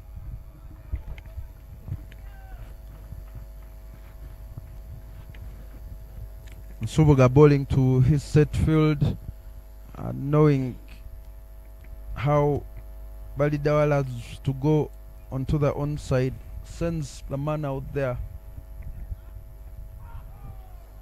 And it is a wicket right through his gates and uprooting the off stump. Ali Balidawa's show will come to an end, but his well-crafted half century of 54 will be something for his team to trade on. Eventually, Akram Subuga managing to get rid of the dangerous Ali Balidawa. They say it is all fair in love and war. Subuga picking up the wicket of Balidawa, in return to Balidawa picking his wicket. But the only difference being that Balidawa has done some damage.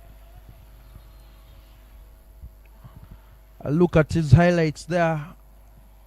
Able to clear the boundary rope aerially.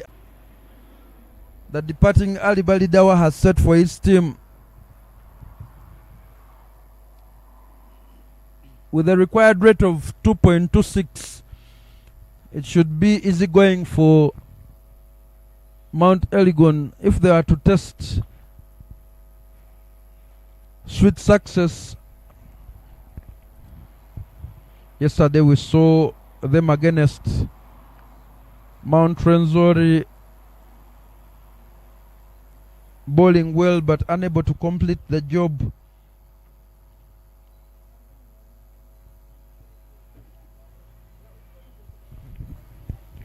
The captain of Renzori coming to the party to see his side to the finish line.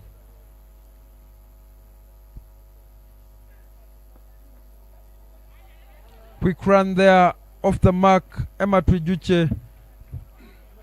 And that marks the end of that over. 8 coming off Nsubuga's first, but picks up that crucial wicket of Ali Balidawa. 77 for the loss of 1 after 6. And in comparison, Satima had 27 for the loss of 2. What a difference there in runs and wickets. Yeah, indeed, it was a very brilliant batting display there by Ali Walida. His 54 runs have uplifted the total 77 for 1. Really inside that power play. And now they are really cruising and striding on, making sure they get close to the finishing mark. 31 runs in 84 balls is what Mount Elgon needs to pick up the first victory in this tournament. They are really at the bottom of the table, but they will need to pick something out of nothing if they are to get going in this tournament. And Stephen Otieno will be the bowling change coming in from the highway end. Net run rate would see them actually overhaul Renzori if they are to finish within the 10. Back of foot drive there from Emma Twijuche through mid-on off.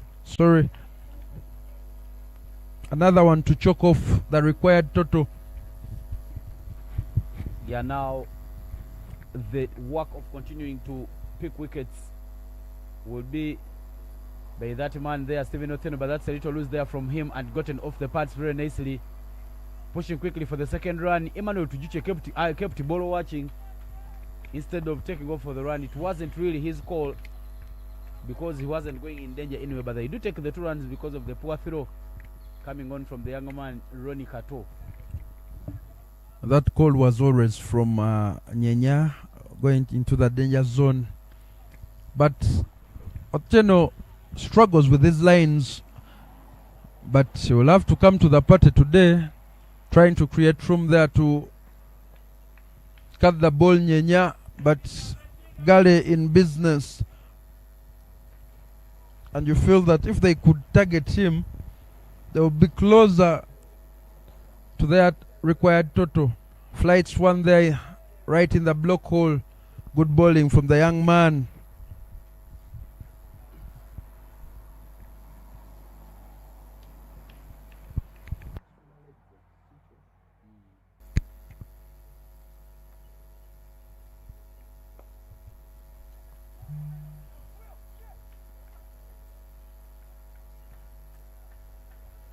Unable to put that ball away, Nyenya, and he feels like he has missed out, but the young man has adjusted his lines and there is no pressure whatsoever for Nyenya to try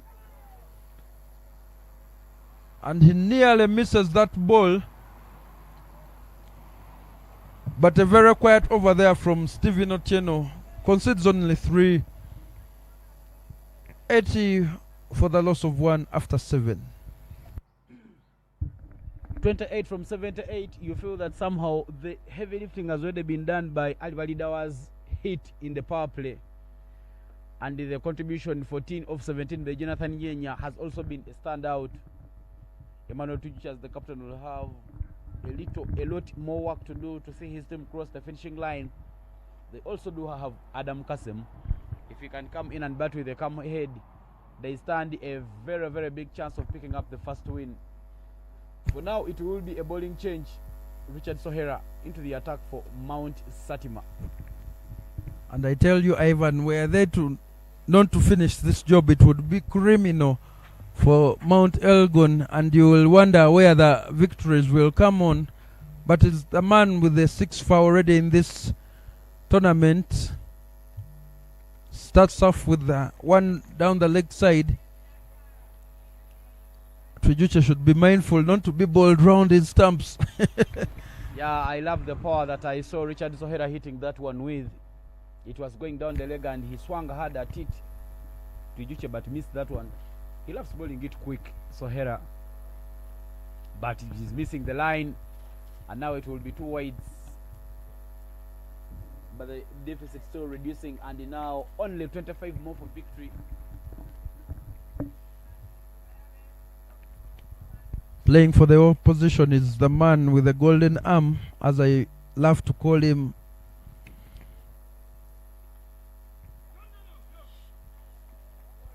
That ball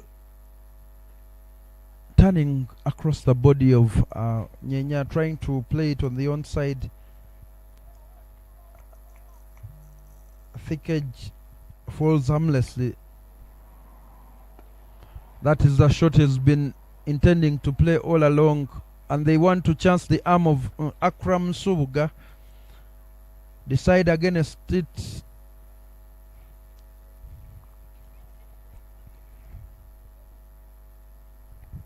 Jonathan Nyenya has been there from the start, 15 in 18. The captain, Emma Trijuche, 2 in 2. Just needs to build on the good work from Ali Balidawa.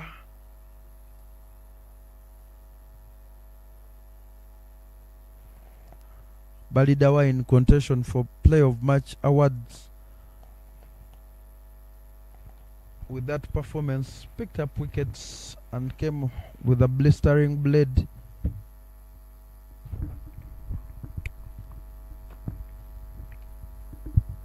Current 11 required just 1 every over. Clearly you feel that Mount Elgon has one hand onto this one, but it isn't the very first game they have had and let it go.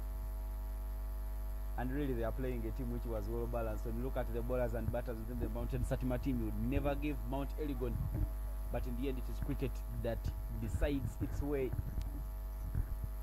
In one of our leagues here in Uganda, tomorrow we'll have the Banters League at this very ground as SCC takes on Centurions.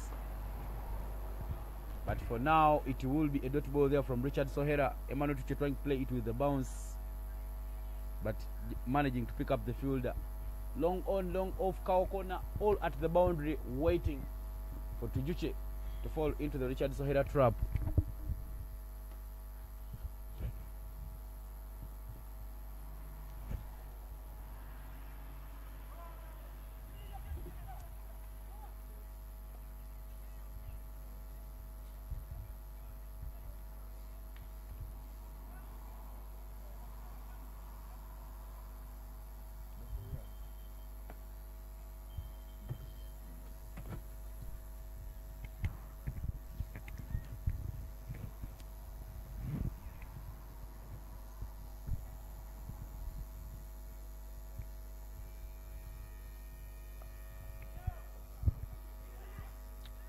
London Muhanguzi Timothy makes a meal of that in the Gully region. You can't afford to be casual, as I always pump it into their heads. Get your body behind that ball so that if you miss it with your hands, you have another barrier of protection.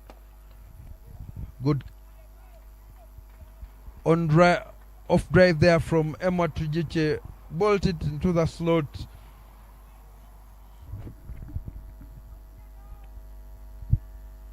And just for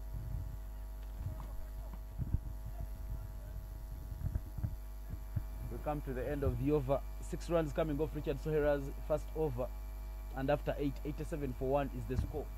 They have been scoring 10 every over, and required is 1.75 per over. 21 more in 72. With Stephen Otieno, who gave away only 4 runs in his first returning with the ball for Mount Satima.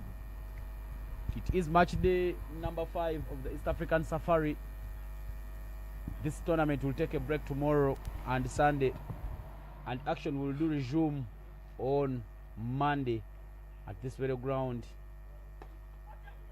Hit a little straighter there by Emmanuel Tujuche, but off that beautiful shot out of the block hole, he will only take a single. And as we do resume on Monday, Mount Renzori and Mount Kilimanjaro will be in action in the morning, whereas Mount Meru and Mount Satima will be in action in the afternoon. You have to keep it Deep End Sports Media to make sure that you don't miss these games. But a big shout out to our sponsors in this tournament: Deep End Sports Media, Kingsley Children's Medical Center, Dafabet, Mukono Cricket Community, and Cricket Uganda, the organizers. Great ball there previously from Otieno. Flights it there, finding that line difficult for Tujuche to put away. Metronomic so far from Otieno. This time round, Tujuche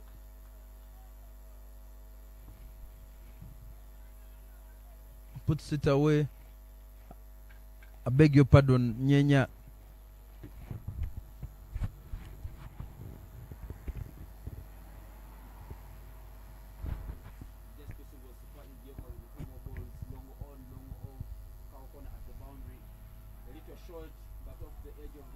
Emmanuel Tujuche, and they will do take the single.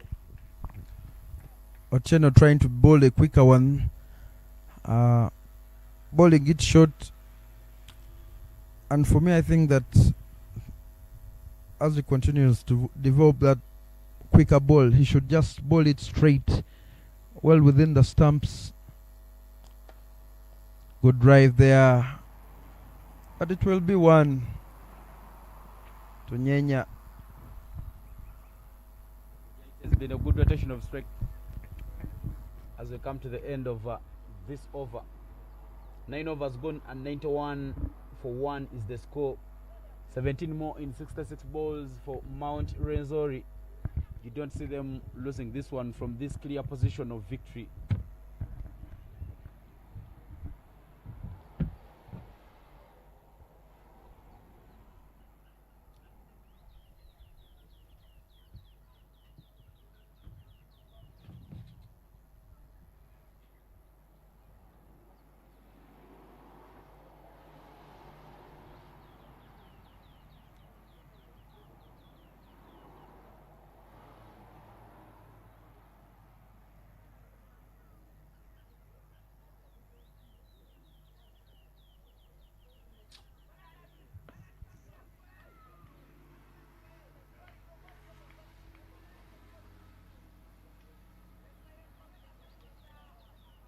Bowling change for Mount Satima, and it is London Timothy Mhanguzi into the attack.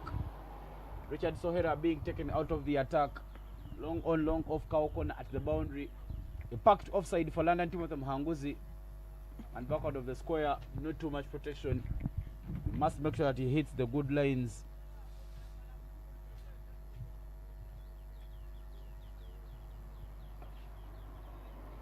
Dot ball for London Timothy to start off his over. Nyenya Jonathan has 18 of 24 and Emmanuel Tujuche has 5 of 7. Trying to hit it with the bounce, but doesn't connect it sweetly. Tujuche and Nyenya sneak through for the single.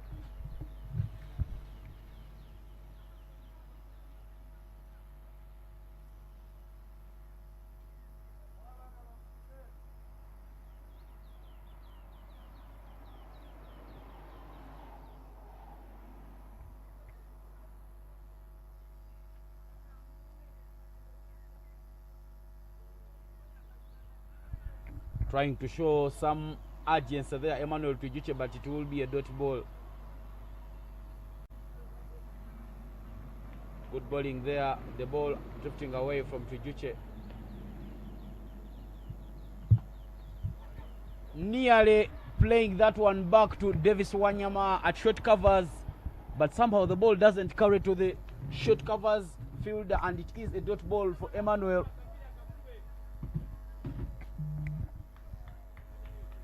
16 more runs needed in 64. Slicing that one through covers, and they will do take 2. Good running, Emmanuel Tujuche and Jonathan Nyenya, and now what is needed is 12 for victory. It has been good rotation of strike and good work there, good execution for Mount Renzori as they are at the brink of picking up the first victory in this tournament. Tujuche goes, but will pick up the field at short covers, and it is a dot ball. 3 of London Timothy Mhanguzi's first at the halfway mark. 94 for 1 is the score, and 14 more needed in 60 balls.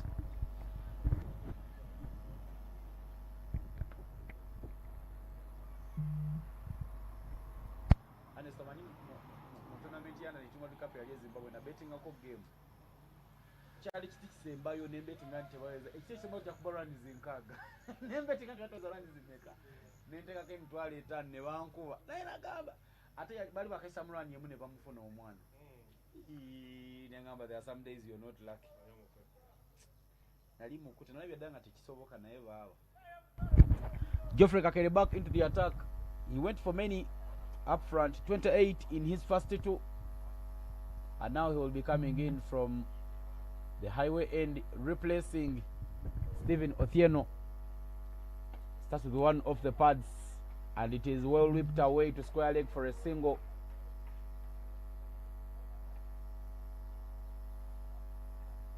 They have kept milking the singles because they know Alibalidawa already did the heavy hitting right under the power play. Runs were in full flow, and they have just made sure that they get close to the winning mark.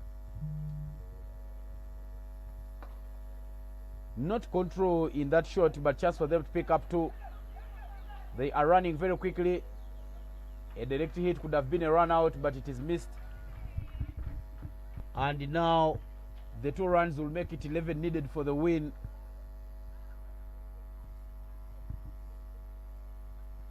Mount Renzori and Mount Kilimanjaro will be here in action on Monday. It is a wicket, just uprooting the off stump, Geoffrey Kakaire, and it will be the captain who departs. He went for a bombing drive but didn't manage to drive it on, and in the end it is another wicket that goes. A little slight there from Geoffrey Kakaire, but right targeting that off stump, he manages to uproot it and picks up the second wicket, and it is the captain who departs to the hut.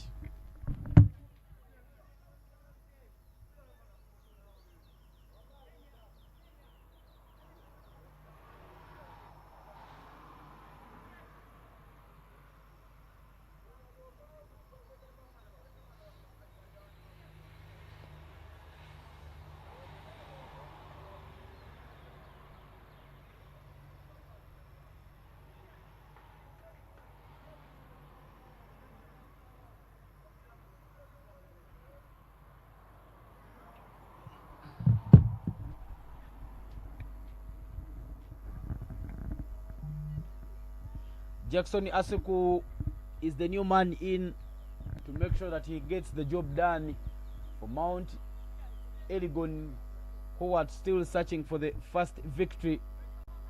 Asap Jackson, another able batter, makes his way to the crease. Not too much work to do. A few hits here and there, I could see them cross the line.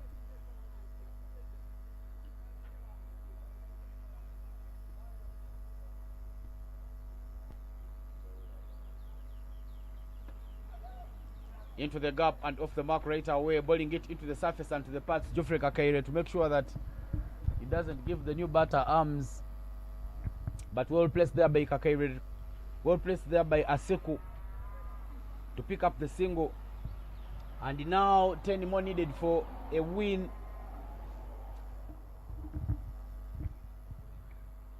(20 of 27 for Nyenya Jonathan.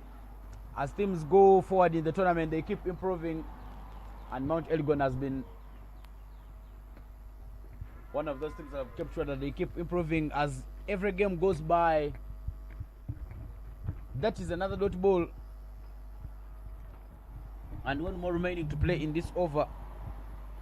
10 from 55. It will be a miracle of a very big proportion for Mount Satima to win this game here on.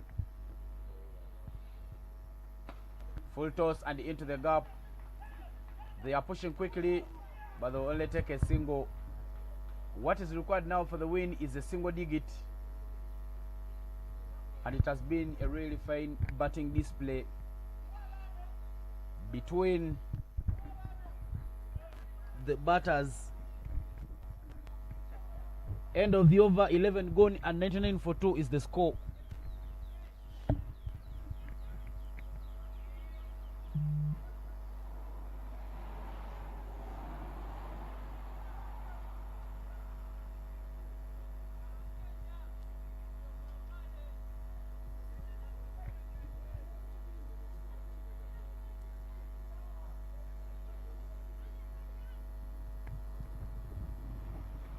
Kato Ronnie is the bowling change.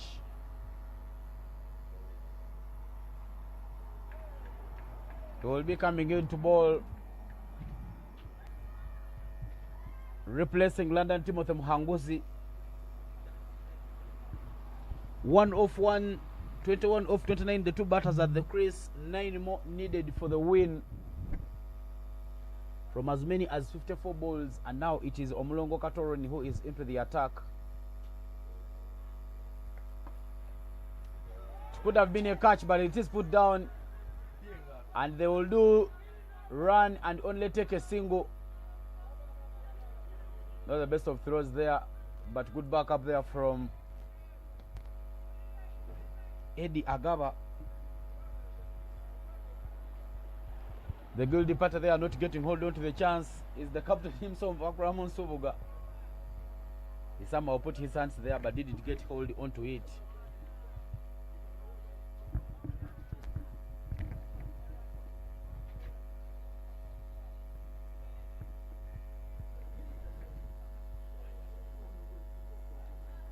Good pace. Raw pace there coming in.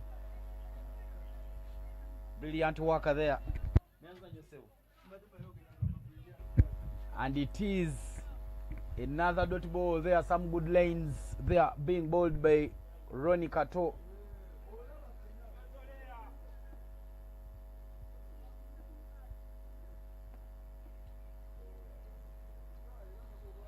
Down the leg, and it is a wide. More runs they are added onto the total,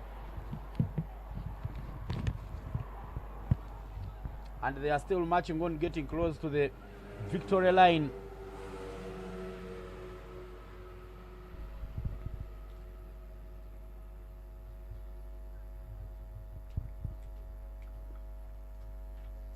Seven runs needed in 52 balls for Mount Rezo to pick up the first win. I beg your pardon, it is 6 runs now needed by Mount Elgon to pick up the first win in the tournament.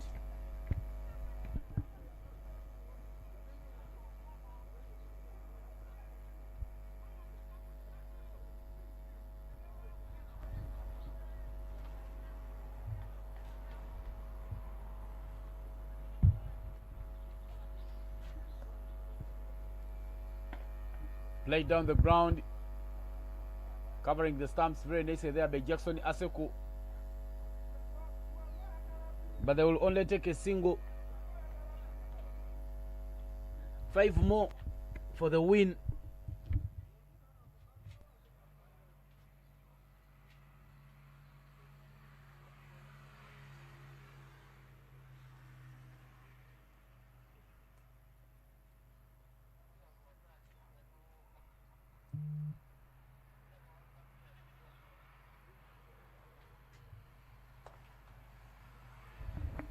Through his legs and another single.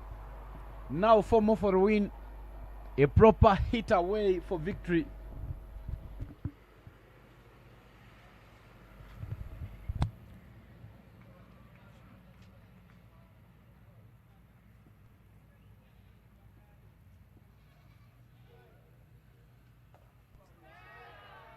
He goes and he will finish up the game in style.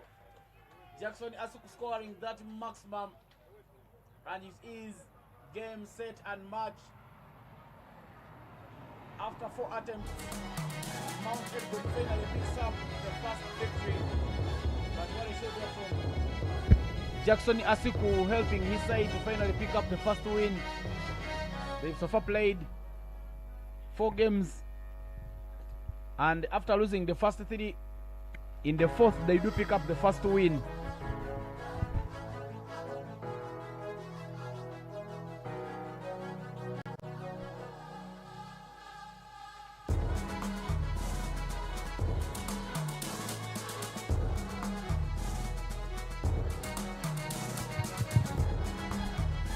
That is the match summary there for you.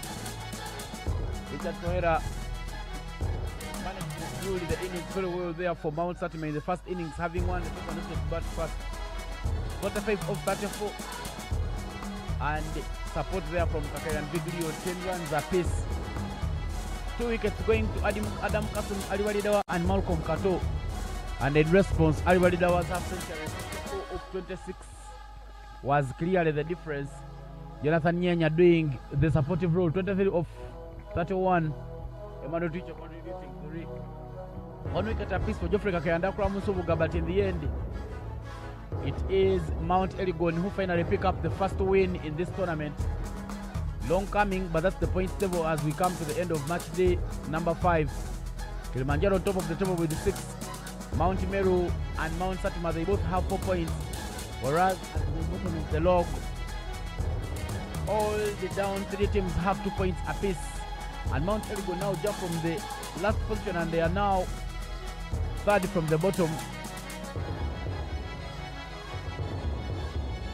That is the batting chart. And I tell you, it has been an 8 wickets victory going the way of Mount Elgon. We've come to the end of the match and we will be bringing you the post-match shortly.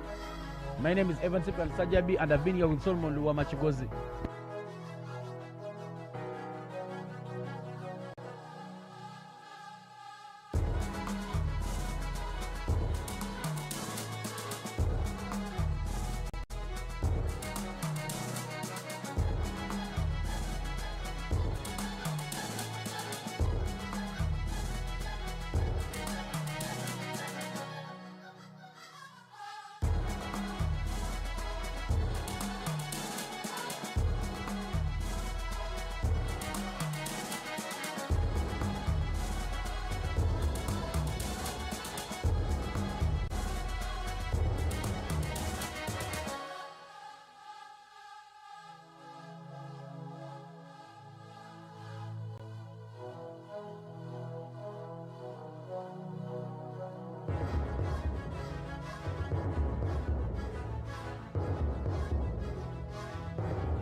lovely evening coming to you from Florida Cricket Oval at the end of game number 10 on match day 5 between Mount Satima and Renzori. Renzori testing sweet victory after 3 encounters. But first I'll speak to the captain of Mount Satima,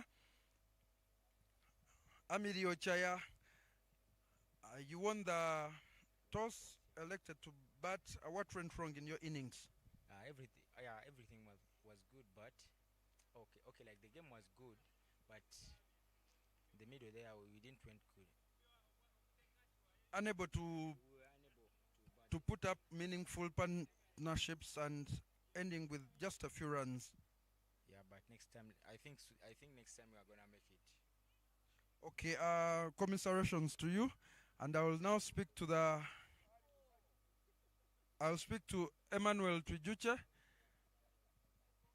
What is the mood in your camp, Emma, with that first victory in this tournament? Well, we are our mood is kind of alleviated. We are kind of happy having come back to the winning ways. And you had a very brilliant bowling during the power play and took quite a number of wickets, but that game seemed to be moving away from you during the end of the tail end of the innings. At first, we had it in our hands. In the power play we limited them to less than 50, which was good enough for us. It went according to our plan. And then in between the overs, we decided to give the youngsters a chance to come and bowl, which they did well. On their third overs, they were tired, so we decided to take the ball back into our hands. For senior players had to do the job. And during the chase, what would you say finally clicked for your team? Well, our target within the power play was getting 50 runs, which we did well. We got 72 runs in the power play, so we won the power play. Went according to what we wanted, and we batted so well. We had to see the game through. Congratulations again to you. Say hello to the guys in the camp. Good game from you guys. Thank you. And now to the player of match presentation. I will be assisted by umpiress Elizabeth Nachibule, and the player of the match has been awarded to Ali Validawa. 50 runs, 2 wickets.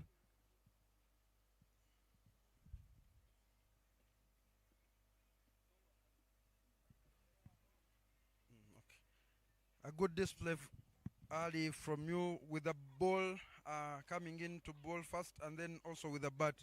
Yeah, as the captain said, we had to have the runs in the power play. I tried to utilize the power play. And you came out quite aggressive. You seem to be middling it, and you set a good tone for the rest of the team. Yeah, it had to be so because someone had to pull up his socks and to get for the team the runs. And congratulations to you for Player of the Match award. And that is it here from the post-match presentation. Mount Renzori winning by 8 wickets. The tournament takes a 2-day break, and we will be back on Monday. My name is Solomon Lubama Chigozi.